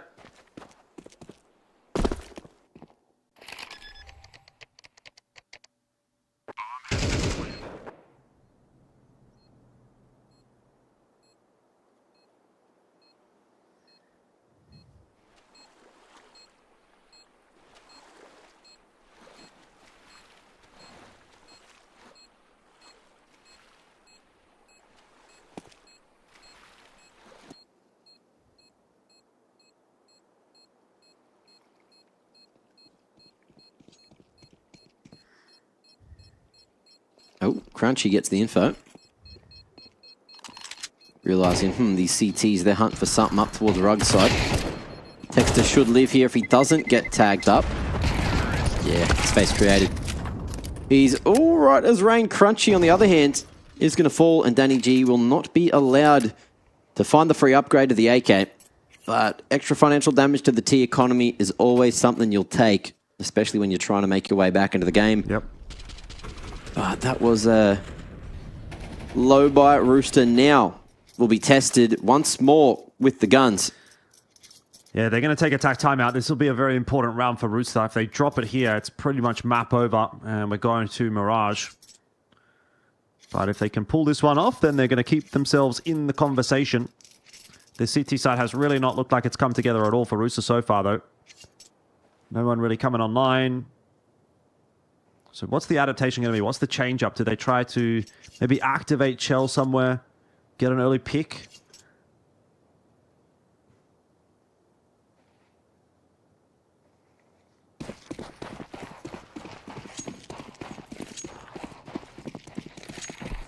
I don't know. But we are about to find out. And I was thinking Chell was going to go more aggressive towards B main, but he's just playing the offline from the back of sight. Slimy. Ready to put some pressure towards the canals, but nothing really happening. And the thing I haven't seen Rooster do, I think one time this half, is just that T-stairs smoke to try and condition Mindfreak that maybe they'll show some kind of aggression towards water. This time Mindfreak, slower approach. Already half have that mid control. It's just that next phase that they need to take. And Chell has repositioned over here. Scope on the doors. Yeah, Texter. Looking like there's no flashes to get him off the line. Yeah, no, Forlix and Texter, the two in middle there. They don't have a single flash, but he's fallen off the line himself. Mindfreak playing a very patient game this round. A lot of that counter util has now been used. That's the smoke down for A main. Chell's just tossed his smoke out as well for Evox. So Mindfreak have sort of successfully waited out almost all of the util that Rooster have got. Now they'll be able to essentially walk their way into a site. Chell's on the line with an M4, and he's fully flashed. He couldn't see a damn thing. Texter gets the opener for Mindfreak, splits the map in half. Looks like we're finishing A. We'll see how this entry goes. TJP out in front of that flash. Gets himself only the one ASAP. Still able to lock things down on A, but the B-side hold did not go well at all. And Rooster have lost this round, and I think they've lost this map.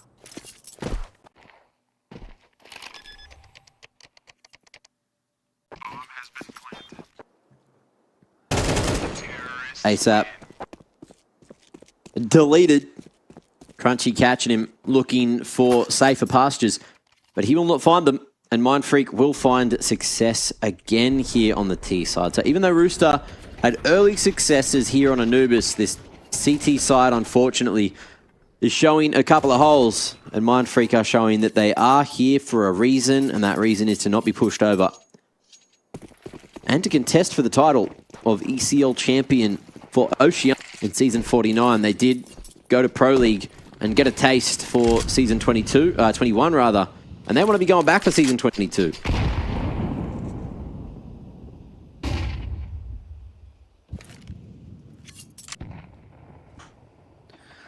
Last-ditch effort from Rooster. Similar approach from Mindfreak. Wait out the CTU tilt. Not as much presence being showed towards A, but that is Crunchy at his finest. He does that all the time. Stands and delivers outside of B main. Awkward. He will try to aggress in through the smoke and will lose his life to Slime. He wasn't expecting a third player on the B side, which is honestly fair enough. But he's done enough to get Mindfreak in a really good position for this round.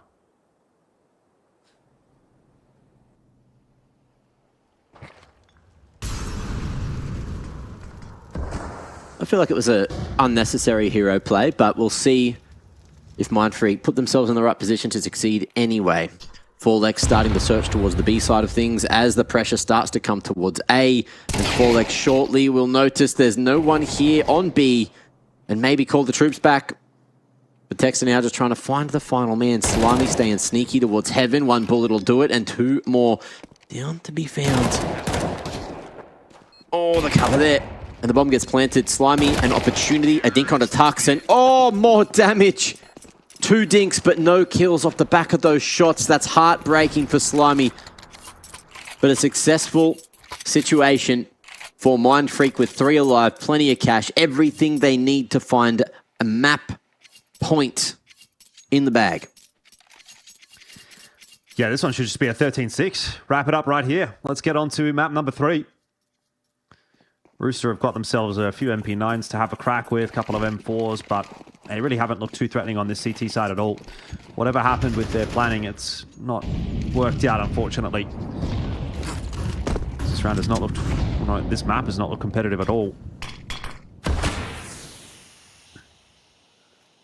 And TJP just going to sit in front of this smoke, but nothing headed in this direction from Mindfreak.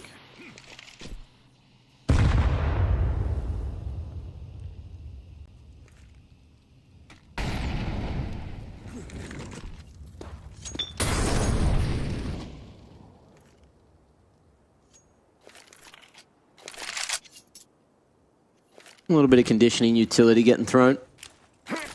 And Rooster thinking that they want to still commit to this 3-man stack on the B side of things.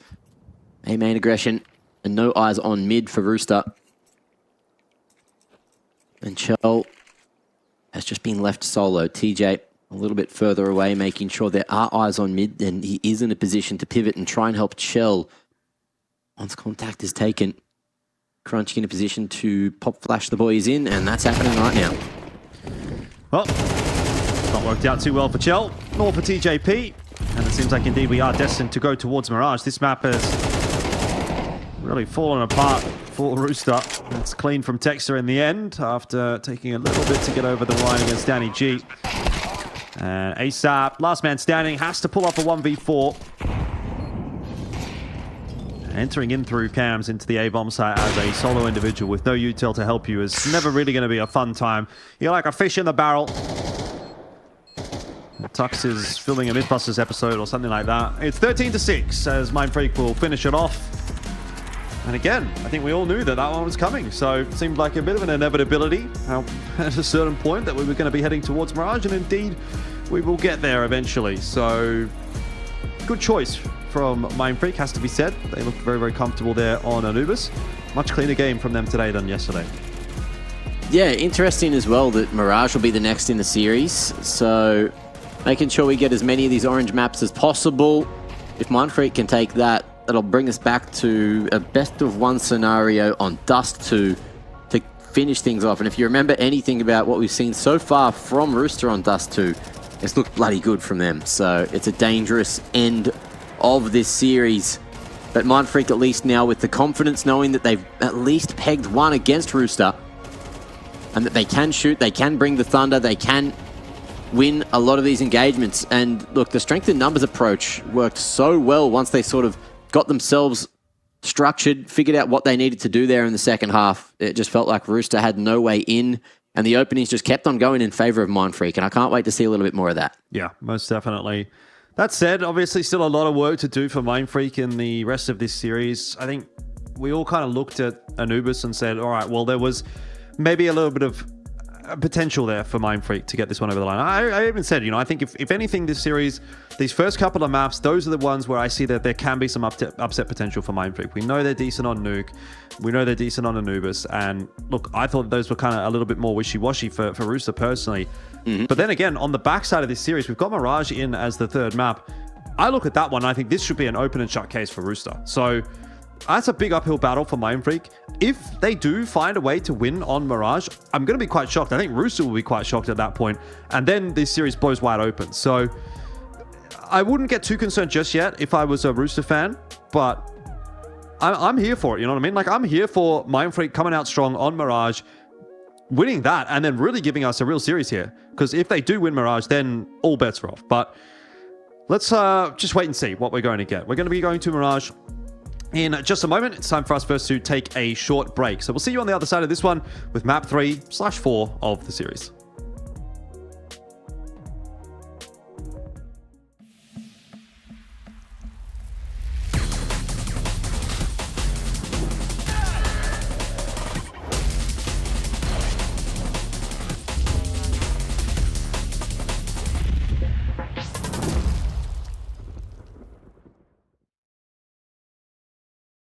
Think you've seen it all? With Faceit Watch's Point of View Selector, you can experience the game from any pro's perspective. Use the multi-view feature and customize the stream with up to 4 angles. Control what points you see while earning rewards. Drops are activated and lucky winners will receive Faceit points. And if you ever miss a match, VODs are now available. Get instant access to demos with multiple POVs and commentary. Watch it, control it, Faceit.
Here we are back on in for yet another map. And look, you might be surprised to be here. I think a lot of people were looking at this one and thinking, that'll be a 3-0 for Rooster.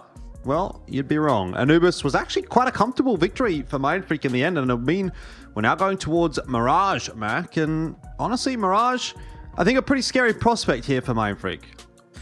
Yeah, I'm a little worried. This is where a lot of the Rooster members are probably going to find comfort again. Maybe Anubis wasn't the place for it. You know, some mistimed rotations, some flashes, just fully cooking them in specific situations, and then also just unable to find openings in a lot of those rounds. So finding themselves in, really odd situations, but I feel like we're not going to see that too much on Mirage.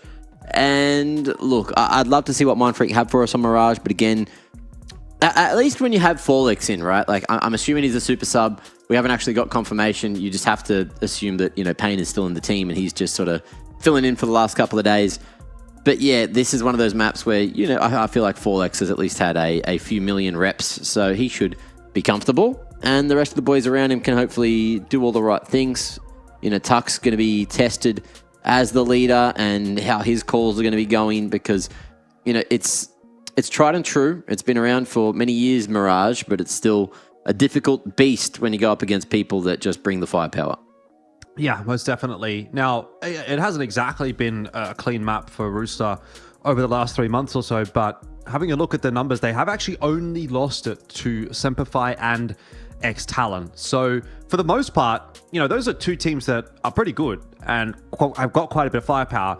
The rest of the field, they've even beaten Atox on it. That was much, much earlier on in the year when Atox still existed. But those are some pretty decent signs, I think, for Rooster coming into this game. On the other hand, Mindfreak, it's not a map that they play a huge amount of in the officials. The results that they do have on it are not great. I lost to Art of War, then I lost to House Bets, and then they beat Only One Word, which is technically Art of War, but that was 16-14, So even that one win that they've got on this map in recent times took a little bit to get over the line as Mindfreak, and now they're going to need a big win.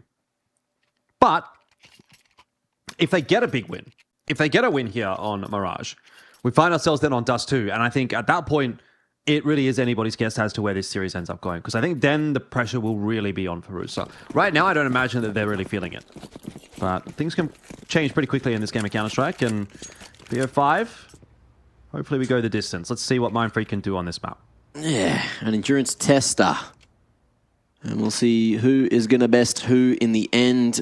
2 men set up on the A site, one on the bulk, one at CT, and Forlex going to be tested by Chell, it seems. 4-man out ramp, in comes the pump, and in comes the damage potentially. Forlex feeling the pressure, forced to fight this one, but also has the cover there from Texter at range. So it's a 3-for-1 trade so far. Texter trying him again, and Danny Bang. G not allowed to do a damn thing. The mop-up comes through, and Mindfreak take the lead. Yeah, that's some pretty good pistol work so far today from Mindfreak. One here, obviously, on Mirage. They went 50-50 on Nuke, and they won both of them on Anubis. So only 2 pistol rounds in the entire series so far for Rooster.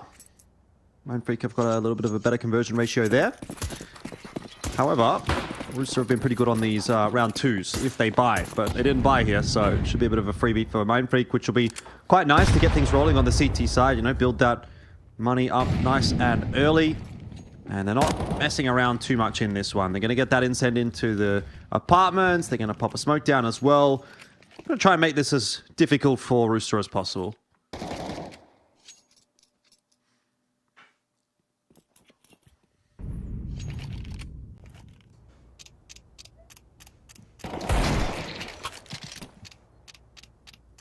Yeah, just rattlesnaking, letting them know that there's still individuals here. TJ being a bit of a troll.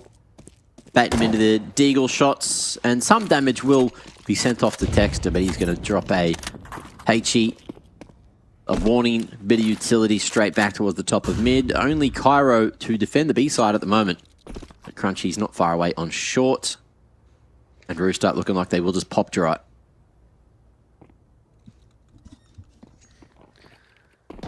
Imagine that's really going to work out for them. Slimy would have to hit an absolute belter of a shot with that deagle to get anything done. TJP hoping for a bomb plant. But it won't happen. So that round has gone exactly to plan for Mindfreak. 2-0 the score, but Rooster will very quickly get into the Buyers Club, and that'll be where things may start to shift. So, you know, it's not a lot of wiggle room just yet for Mindfreak.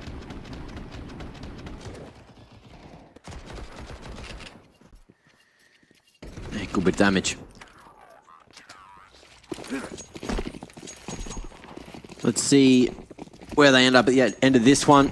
Rooster bringing in a couple of guns. Chell still down on the techie just to get the extra util, but it's looking like we are heavily invested straight towards apps. That tick from the insend hasn't been heard, or may have been and communicated by someone. Crunchy, very focused on mid, it seems, so this could still work. Yeah, I don't know if Crunchy was quite close enough. Cairo going to get his incend down nice and quick, but oh, hasn't spotted TJP crossing. Luckily, Crunchy was there. Crunchy will be traded down, but Cairo doing a good job of holding it down for the moment until ASAP and Slimy do find themselves the trades. So Sire has been taken for Rooster. Oh, walking out the smoke. That shouldn't necessarily be allowed, but it's worked out at least in this instance for Mindfreak. Good spam from Slimy, and the fight onto short hasn't gone quite so cleanly. Chell doesn't have a gun to work with. Mindfreak preempt the bomb plant, preempt the site take. Yeah. One of those long-range, high-pressure, tip, tip, tap, tap, a little too fast situations, and Slimy just couldn't find the headshot he was hunting for. Unfortunate for him and unfortunate for Rooster, but Mindfreak, a lovely flood to just disrupt anything Rooster were trying to get established there on the B site. So far so good here on the CT side. 3 and zip. And Rooster, no plant means no buy here into the fourth. They are, however, just going for the low investment, making sure they can hedge their bets and get some things into the next, almost everything they'll need to formulate a full buy. And in the meanwhile, Texter, look at this. Lovely push with the util towards the top of mid. They can pop him there, but Crunchy, are they expecting yet another B pop? Is Cairo the weakness? So far, he hasn't been, but this round he might be. Falling pretty quickly. Double short setup. Bomb taking a little while to get towards the site. We're down to a 3v3. Yeah, plan's gone down though. TJP's got an M4 in hand. So far not able to put that to good use, and eventually will fall as well. It's down to Chell. 10-9 headshot onto Crunchy will be enough for 1 kill, but he can't quite manage it on to Tux. So a 4-0 start here for Mindfreak. And we could be seeing a bit of a capitulation here for Rooster. It is starting to look like it is getting into that territory where if this drags out any further and Mindfreak get ahead in Mirage in some kind of substantial way, that is going to be a real test on the mental of Rooster.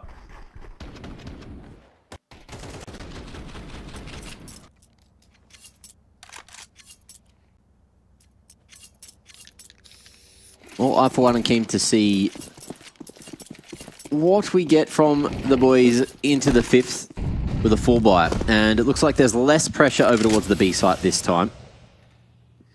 Cairo safe for the moment. Rooster just going for much more of a default, 2 towards top mid. Going towards under this time, but ready for Texter with his sneaky little creep forward. And that's going to be an opening. But we'll see if Rooster can convert their first round finally. Good answer out of Crunchy. Gets that dink, goes back for seconds, finishes off Chell. And the man advantage has been lost, but up con they go, and there's only Forlex close towards a main. Think he's sitting there at Sandwich, and he can hear everything, but there's no jungle control, there's nothing really happening. Tux making noise going all the way to CT. Progression utility for him to try and make his way out, and things just get so awkward. Forlex falling. Mindfreak may think about a save here. They definitely will be thinking about it. They haven't confirmed it yet. And they've actually got Crunchy out onto the site pretty deep, so he's kind of a dead man if they do decide to go for a save here. The problem is he's also not been able to find anything. Eventually he'll get TJP, but that might have come through a little too late. Tiny G through that smoke will fall to Cairo, but damage has been done. There's no chance of Cairo retaking this one now. He should honestly just get on his bike out of here because it's not going to happen. And Rooster will win their first round. So they do stave off some kind of early disaster, some kind of early shenanigans. At least they've got themselves on the board. But a lot more work to do.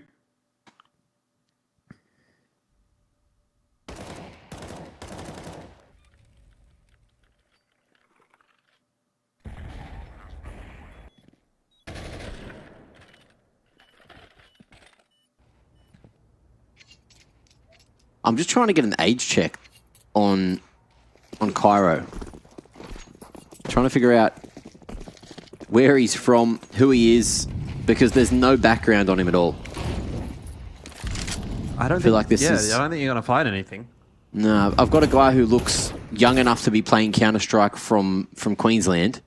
And then a couple of people who I'm trying to figure out what country they're from on Instagram, but there really ain't a lot on the interwebs. No. No. Yeah, that's an interesting push from Tux that's going to catch Chell off guard. Simon not in a position to really do anything about it, so he'll just have to slowly move back out of Palace and try and retrieve that C4, and maybe Rooster just have to end up ending over on B.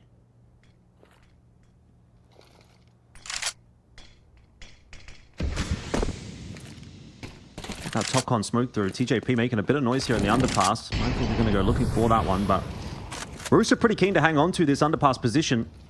And indeed, it will end up being a B finish for Rooster. Flash into ladder room. Doesn't quite set ASAP up. As Crunchy was playing anti-flash, he'll be happy to take that duel, drop the smoke down, maintain controller short. And this round is already looking pretty doomed for Rooster.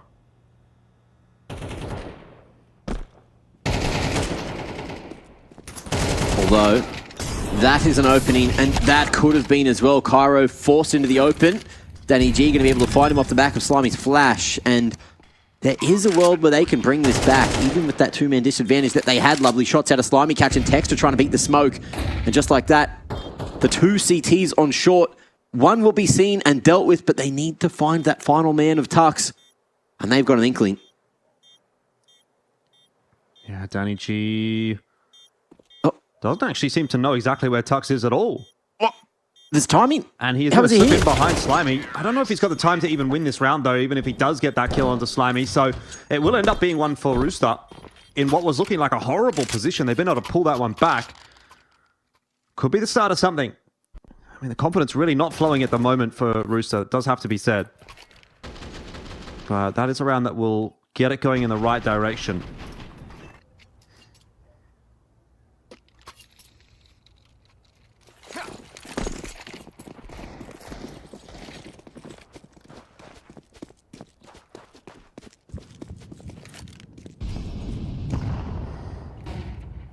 Rooster out the gates into middle this round.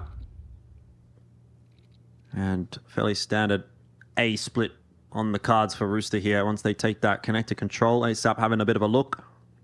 But Mindfreak have fully set themselves up for an A stack. So things could still go wrong here. Deagles can do the work. Crunchy getting one, but no more than that so far. So crisis averted for Rooster. Clean round in the end, 4-3. Deficit is getting closer.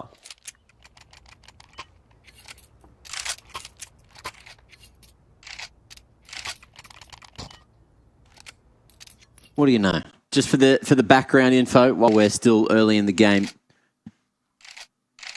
he has played for, or with at least, a couple of teams over the last year or two. I think he's 19, so he is young.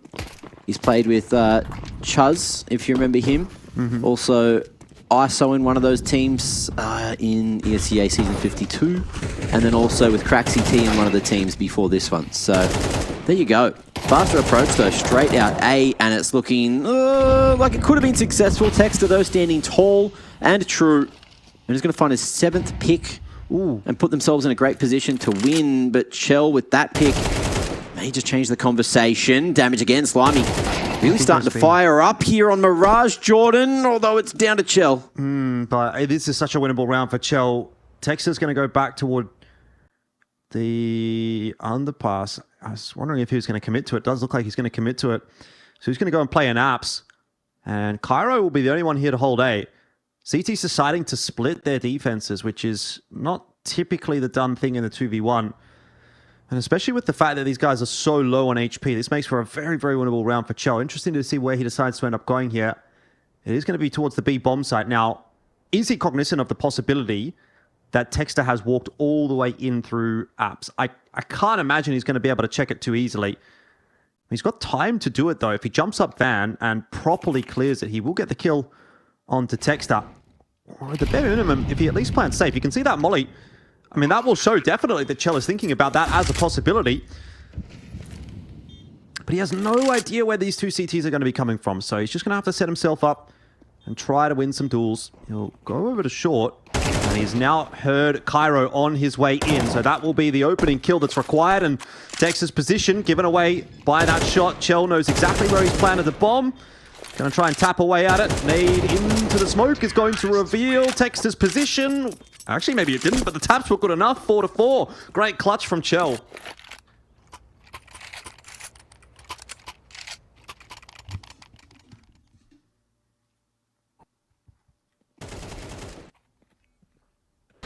Crazy scenes.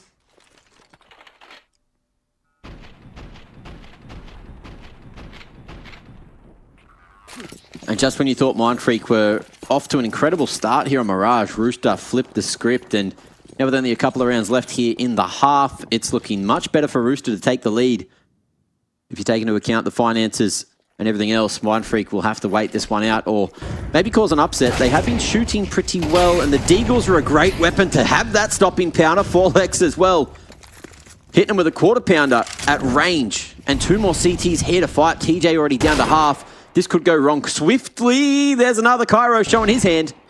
Yeah. Wait, that's the B-side anchor. Why is he here? Shit, it's a stack. What do we do? Chell, see you later. All right, that's unfortunate for Rooster because they were just starting to come back into control of this half, and then immediately that's going to be ripped away from them. Yeah. Mindfreak, a nice cheeky round to pick up, and they're going to keep tapping away at this door. See if they can break it down. Rooster will obviously be investing back into this round anyway. They've got plenty of money, or they had plenty of money. So half's not yet done, but again, Mindfreak are really making Rooster work for this.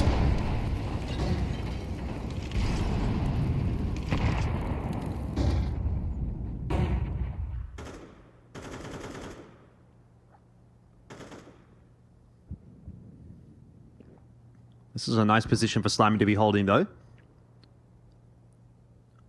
And it looks like it is going to pay off. The Stuff is going to keep on pushing his way forward. Slimy's going to win that duel.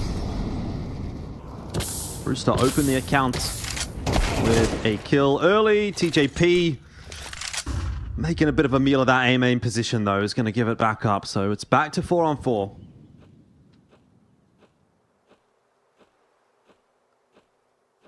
Cairo just jump peek in the tight line.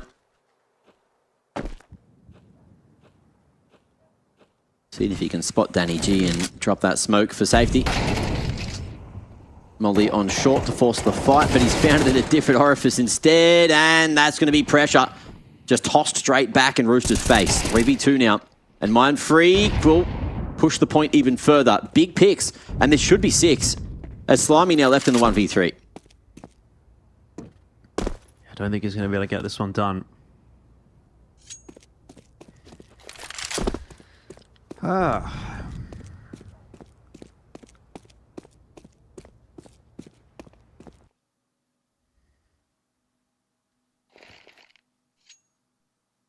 Does he just try and save the AK? Probably. Looks like he's going to get away with it. 10 seconds. No, he's got no time to plant. No. 3 seconds to get on site and press mouse 1. That ain't happening. It's just if he's worried about, getting picked off there, but not going to be a problem after time. So 1 AK will go through. They'll have a hero AK buy in this round, Rooster. And I think that loss bonus is kind of stacking up. So should have an okay buy in the last round of the half. What have we got? 2.4k loss bonus. So yeah, if they don't buy anything and they stay around 2k, the majority of them, they'll be able to get a buy in the final round of the map. But in the final round of the half, can't get my words out tonight, Mac. It's that kind of day. It's been a long week. It's been a long Sunday. I didn't go to the gym and have my 250 milligrams of caffeine that I'd usually have as well. So, and the whatever receptors that adenosol, whatever it is, I can't remember anymore. They're cooked because I had a nap. So, old man mode in full effect on a beautiful Sunday afternoon. But Mindfreak showing their resilience with that Deagle win, then a follow-up, and look, another opening that is huge out of Crunchy to spot that pump-up. Con Texter swinging in to find another. And just like that, again, another man advantage. Cairo here at Sandwich. He was that Bianca. They seem to be shifting up the positions regularly now. Maybe just to try and strengthen that B side or put Cairo in a place he maybe feels more comfortable. I'm not too sure what's going on with Mindfreak, but it's working, Jordan. It's definitely working. They could get 8 here on the CT side. If they get 8 on the CT side, then Rooster really going to start to crumble. And Dust2 may be awaiting us. It's not often that you see a best of 5-1 from a map deficit, let alone from a 2-map deficit, but starting to see the way that Rooster might be able to make that one a possibility for Mindfreak, and hopefully for Rooster it's not something that's on their mind, because if it was, and then they're going to know that they're in hot water already. They'll go into this last round of the half and try to make it a 5th on the T side, but it's still going to require a pretty damn good CT half to win this map. And already this round not starting ideally. ASAP down to 52 HP. It's a really nice nade out from Crunchy that's done the majority of the work there. Danny G's going to go down. Texter will be traded back by TJP, but it's all over the place here for Rooster as they're going to now lose ASAP at top mid as well. And Mindfreak pulling ahead in this round as well. Ooh, with that window smoke, Crunchy should be able to escape back to jungle in time, but if he makes any noise, teams are going to realize that the B site could be vulnerable, but this time it's Con with all eyes on from Tux there with the AWP in hand, and he's happy just to fall back and jump for info, especially given Crunchy's position. And that's going to be the bomb fully locked in at Con. Cairo may spot it in a moment, pushing up short. Ooh, it's threaded the needle into jungle.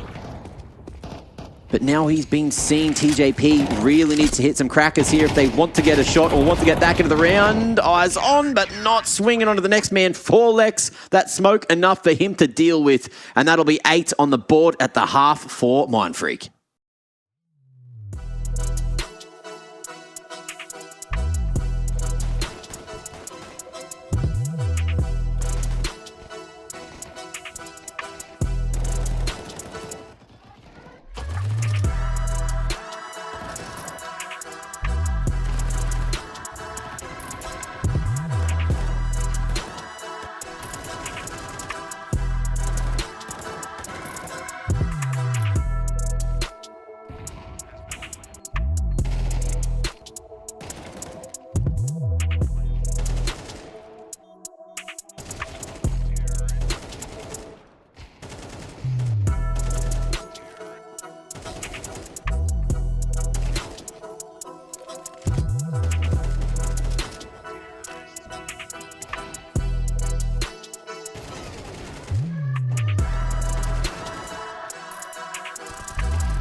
Second half about to be underway, and it is actually looking kind of dire for Rooster. I don't know if you concur with my conclusion, Mac, but I'm kind of feeling like this one is slowly but surely starting to feel like it's going the way of Mindfreak tonight.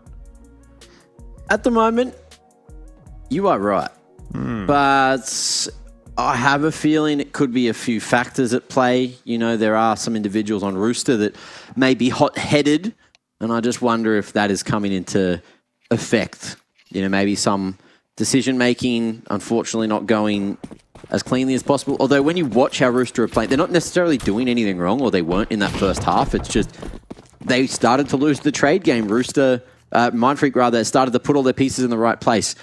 But a pistol's a great way to completely change that one back around in your favor, and ASAP is going to be taking this round into his own hands unless he doesn't hard clear the corner just like that. Cairo, a huge opening. Oh, and he's fallen off the windowsill. TJP falling makes this ever so harder for Rooster, who will go for the early rotation, but the bomb's still there at A. Pretty tough ask to hard clear that corner. Danny G trying to stand and deliver on B. He will be able to. He gets those 2 kills nicely, which is useful, of course. But the B site is not where the bomb plant is going down. Mindfreak have A, they have the plant down, and Rooster are completely smoked off from this retake for the foreseeable future. This might honestly end up having to just be Slimy diving onto the bomb with the defuse kit, with the smoke, and hoping for the best. Because they are going to need some pretty quick kills if it's going to come down to finding all of these remaining Ts, and there's just no way. They've spread out so far. It really does come down to this defuse in the smoke, and he's already taken a huge amount of damage. Will be finished off there in the end. Forlex with those 2. Danny G now having a crack, but knife's in there, and that is going to be a round for Mindfreak. Pretty easy in the end. Very cheeky kind of round out from them as well. Look, love that out of Forlex. 3 kills on the pistol, taking him to 14 and 6. I did mention he's got a fair few reps on this bloody map in particular. And look, if you have a Mirage Pugger on your team as a sub and you get to play Mirage, sometimes things can just go right.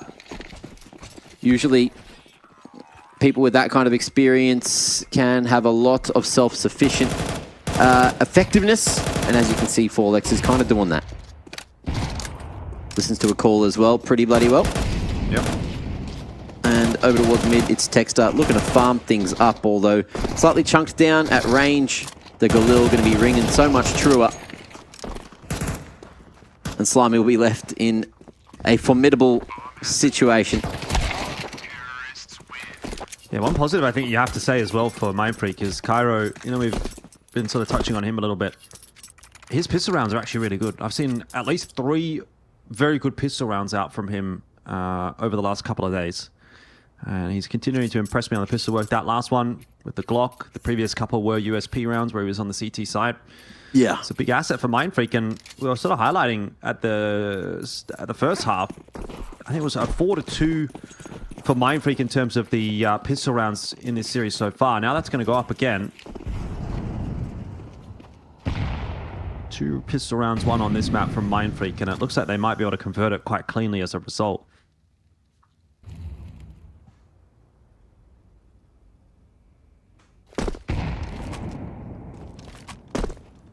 Okay, deep HE. Big value out of that. And Danny with the smoke is probably going to have to play with this defensively. But Mindfreak are actually backing out of apps. They do still have a bit of mid control with Texter tucked at tap.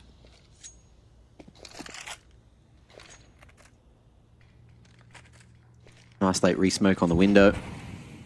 Defensive util at the bottom of Con to stop the split. And with a minute on the clock, Rooster are looking to maybe go for the fight here at mid. Things getting a little awkward as TJ pushes forward. They know that Texter is tucked on in here. There he goes. But the swing from lower is traded. Okay, Rooster on for a round. Indeed they are. ASAP able to double down and gets the kill onto Cairo as well. And it's Crunchy, who is unable to do too much about the player upstairs. Tuck's jumping Mac Denkill. Doesn't manage to put much more together than that. 10-5 the scoreline, and Rooster, they're holding on. They're trying to hold on. But I'm not yet convinced that they're going to be able to for this map. They'll need to put together a pretty big string of rounds on this CT side to start things off before I'm going to start believing.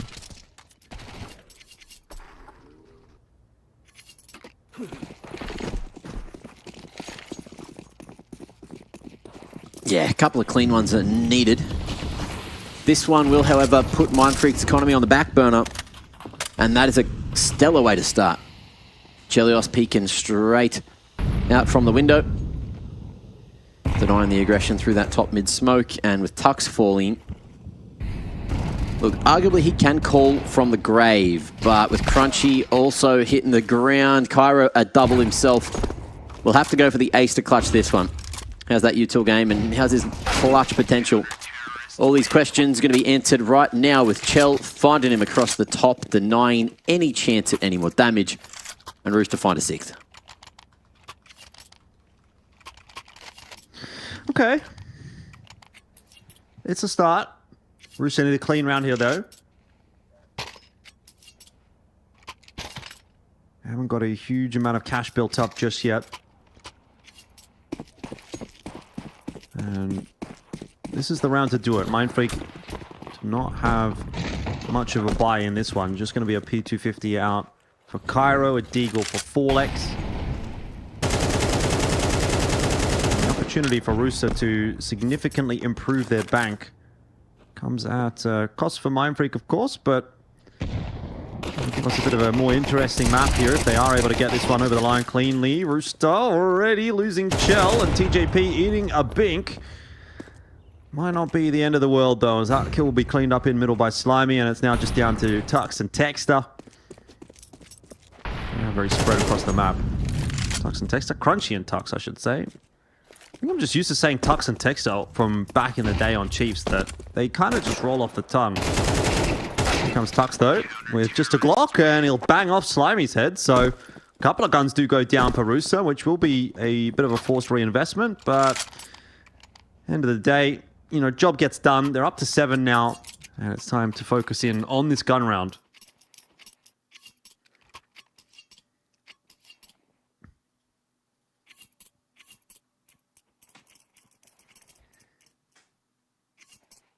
All right, 3 rounds the gap. Closing quickly. Mindfreak looking to pick up the pace towards A, or at least send numbers here early, and it's a good read. Especially with Rooster sending many numbers towards mid and looking to fight early, just with that top mid smoke, drawing attention. But the double con and one in jungle means it is going to be quick rotations, but with no CT control, that's where things can go wrong real quick. But no smokes on the right side with Mindfreak trying to fight. Things actually flip back in Rooster's favor way too quickly. Oh, that was an oversight and a half out of Mindfreak, thinking they could fight, but Rooster, they're pretty good at shooting. And you don't necessarily want to be running into Chell or anyone with a rifle in hand. Mate, catastrophe.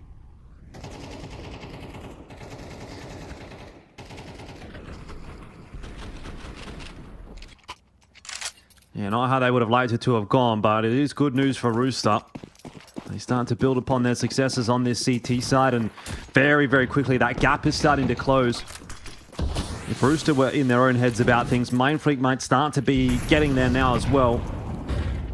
Particularly because, again, this round is probably not one that you'd be expecting to go the way of Mindfreak. That's a nice clean start from ASAP. And he'll try to find that player on short. Does a bit of damage, but no kill coming through from there. Slimy also got some work to do. Jumping headshot from Tux. He's been getting a bit of work done with these Tech 9s, these Mac 10s while he's been jumping, but it shouldn't be enough to bring this round back into fair for Mindfreak. That is another good, clean one for Rooster. The money is ballooning out right now for the CT side, and 9-10 the scoreline, so game's right back on here as far as Rooster is concerned. Yeah. Can never count them out. All it took was a couple of rounds to get the confidence cranking, and look at what they've pulled together. Mindfreak still with the lead and still with a shot to stay there with this buy. Plenty of util. And I didn't hate that approach towards the A site on the last gun round. It was just the way that they approached it eventually. Maybe not expecting such heavy presence over towards the jungle side. But alas,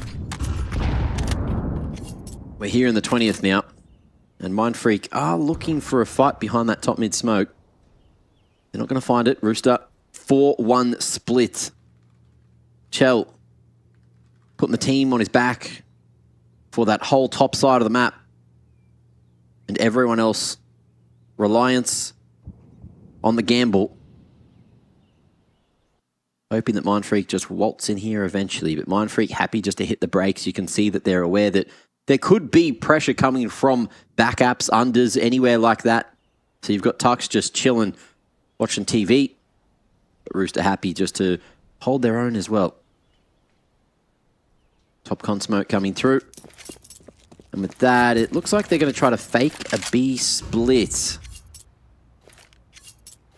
And there will be 2 members invested there. 3 about to walk into the trap. This is looking good for Rooster. It is. TJP needs to hit this first kill, though, and he's unable to do so. Now Slimy tucks himself into that corner, just trying to play, see if he can find the multi-frag. Texter goes down easily, and then Forlex will fall as well. ASAP in sandwich, gets one, and traded back down by Danny G. It's worked out perfectly for Rooster. The game of chess has landed nicely, and they'll find themselves at a 10-10 scoreline. Just bamboozling Mindfreak a little bit with the setup. They get one step closer to winning this map, winning this series, and winning the qualifier to ESL Pro League as well. That was perfect. Slimy tucking his way into the corner. And Forlex just not hard clearing Con, way too focused on a short player being there, which, to be fair, you know, they usually would be, given any other round, but Rooster making the right call at the right time, and this time shifting things up again. Mindfreak, if they go fast towards A, bringing everyone here with pistols, they can at least get this bomb down and give themselves a fighting shot in the next. Oh, layered util, damn good. The flashes forcing Chell off the line this time. That what was missing before, but the spacing, oh, it's staggered into Con, and Texter ends up just locking onto jungle instead, not wanting to walk into the same fate as Forlex, but close range. Danny G able to fight for 2. Swinging around, Texter, looking for a little bit more, but he goes for the AK, which ends up being a mistake. And Crunchy between a rock and a hard place, 1v4. Bomb planted for him. He is going to be able to find the first in front of the molly. He won't be able to fight anymore. And that'll be that. Rooster. How many is that in the row now? 7? Yeah, I think it might. No, I think it might be, because Mindfreak won the second half pistol. It was 8-4 at the half. I'm pretty sure that's 7 in a row. You're right. Oof. 6. 7? 6. I'm confused. I'm getting mixed messages from HLTV scorebot. We were never very good at math anyway. Nah, not at all. Wait, 11. 3 more. Yeah, it's 7. I was right. The first. I shouldn't have questioned myself. Mindfreak changed approach, going back to B to see what it's like over this side of the world.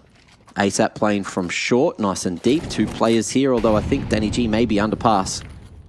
Or in ladder? Yeah, okay, it was a boost over there. Chell joining the party. Danny G in the meanwhile is going to be able to find one through the gap in the vent. And that'll put him with the man advantage. So Rooster again with a second pick found on Chell.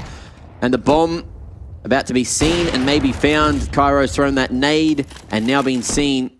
The jig's up. And a 1v4 for him is going to be a true test of his mettle. But I dare say this is looking rough for Mindfreak. 8 in a row and maybe 9 in a row to close out ECL Season 49 playoffs for Rooster. Yeah, how did we get here? Like, you blink and you miss it. This was looking like a map that probably should be going the way of Mindfreak, and then all of a sudden now we're talking about Rooster finishing the map and taking that spot to ESL Pro League. Mindfreak have really let the ball slip on this T side, and that is surely going to be a massive disappointment for them. They've been so close to pushing this one through to Dust 2, but now it looks like it's almost guaranteed for Rooster. We'll find out whether or not they'll falter at the final hurdle at the 11th hour, and it doesn't look like they will. Oof. Chell has found the opening kill onto Tunks, and already a 5-on-4 ensues. He's won that fight a few times over towards mid, and again going to find even more value after repositioning. Crunchy going to be walking into the same fate, and the 3 remaining Mindfreak members sending their way out B. Danny G here to stop it, and it's Sap to grab it with the AUG. 13-10, 3-1 will be the scoreline in the end, and Rooster have booked some tickets over to Sweden again. Yeah, once again, nice victory for Rooster. It took a bit of work, it did. Mindfreak I don't know. I think you can say they did a pretty good job, all things considered, given there's been some roster instability over there. But at the end of the day, Rooster was supposed to be the team to win this season, basically from the outset. You could have called it on day one. They have been able to fulfill that obligation at least. It might not have been the cleanest at times. I think there was definitely moments in the regular season and even here in the grand final where we thought, oh, is this the Rooster of old? But look, they held on to it, and that's really all that matters. And I think that's the win that Rooster have kind of been needing for the majority of this year. They've really had a bit of an up and down 2025 so far. So yeah, I'm glad to see them taking another international spot, and hopefully they'll be able to do something pretty solid at ESL Pro League. If nothing else, it gives them something to look forward to, something to train for, and it should be a nice return to form for Rooster, let's just hope. Yeah, for sure. And look, there may still be another chance for one of these teams to make it to Pro League. Not 100% sure if we are going to have that qualifier again. But look, time will tell. And we will see Mindfreak next season, given the red hot crack.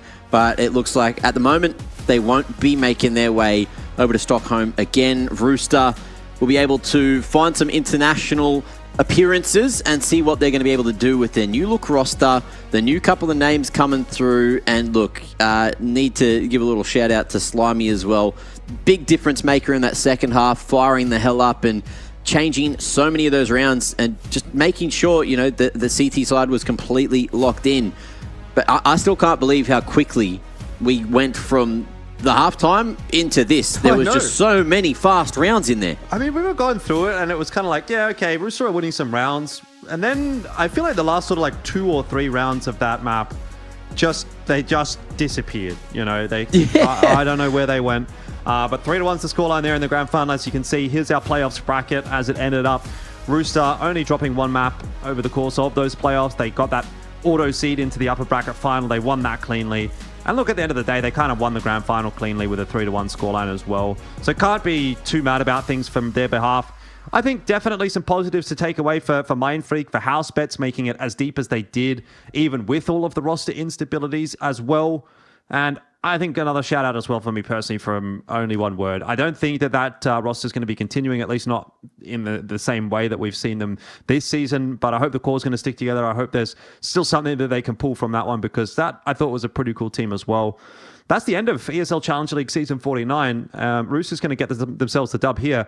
But I think they have to relish in that win right now, Mac, because I suspect next season's going to be a lot harder. You're going to see the return of Semperfi. There's no doubt about that in my mind. I'm sure they'll be in the next season of the ESL Challenger League. Yeah. Whatever's happening with X-Talent, I suspect at least a core of those players or some of those players in different teams will be back in ESL Challenger League. So that's going to add a little bit more difficulty as well. And then you've got all these other returning teams coming through as well. So I think next season will actually, on paper, be a lot more competitive than what we're going to get or what we have gotten this season.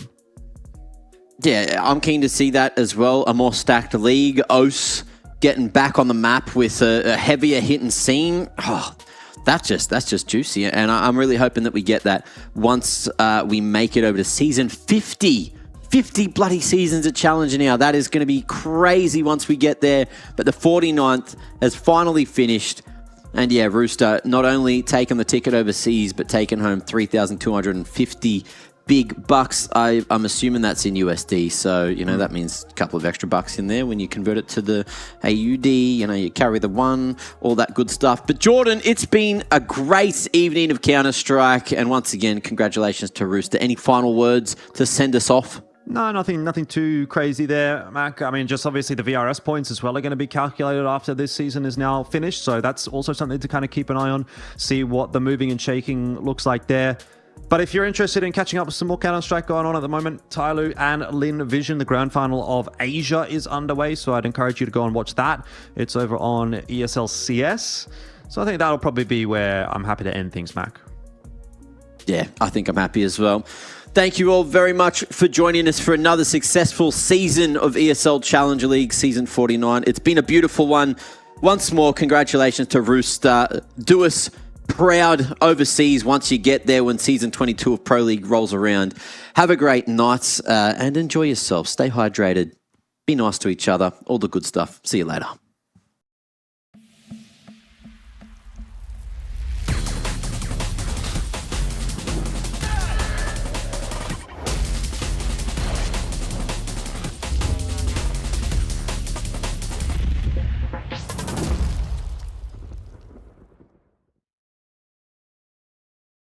Think you've seen it all?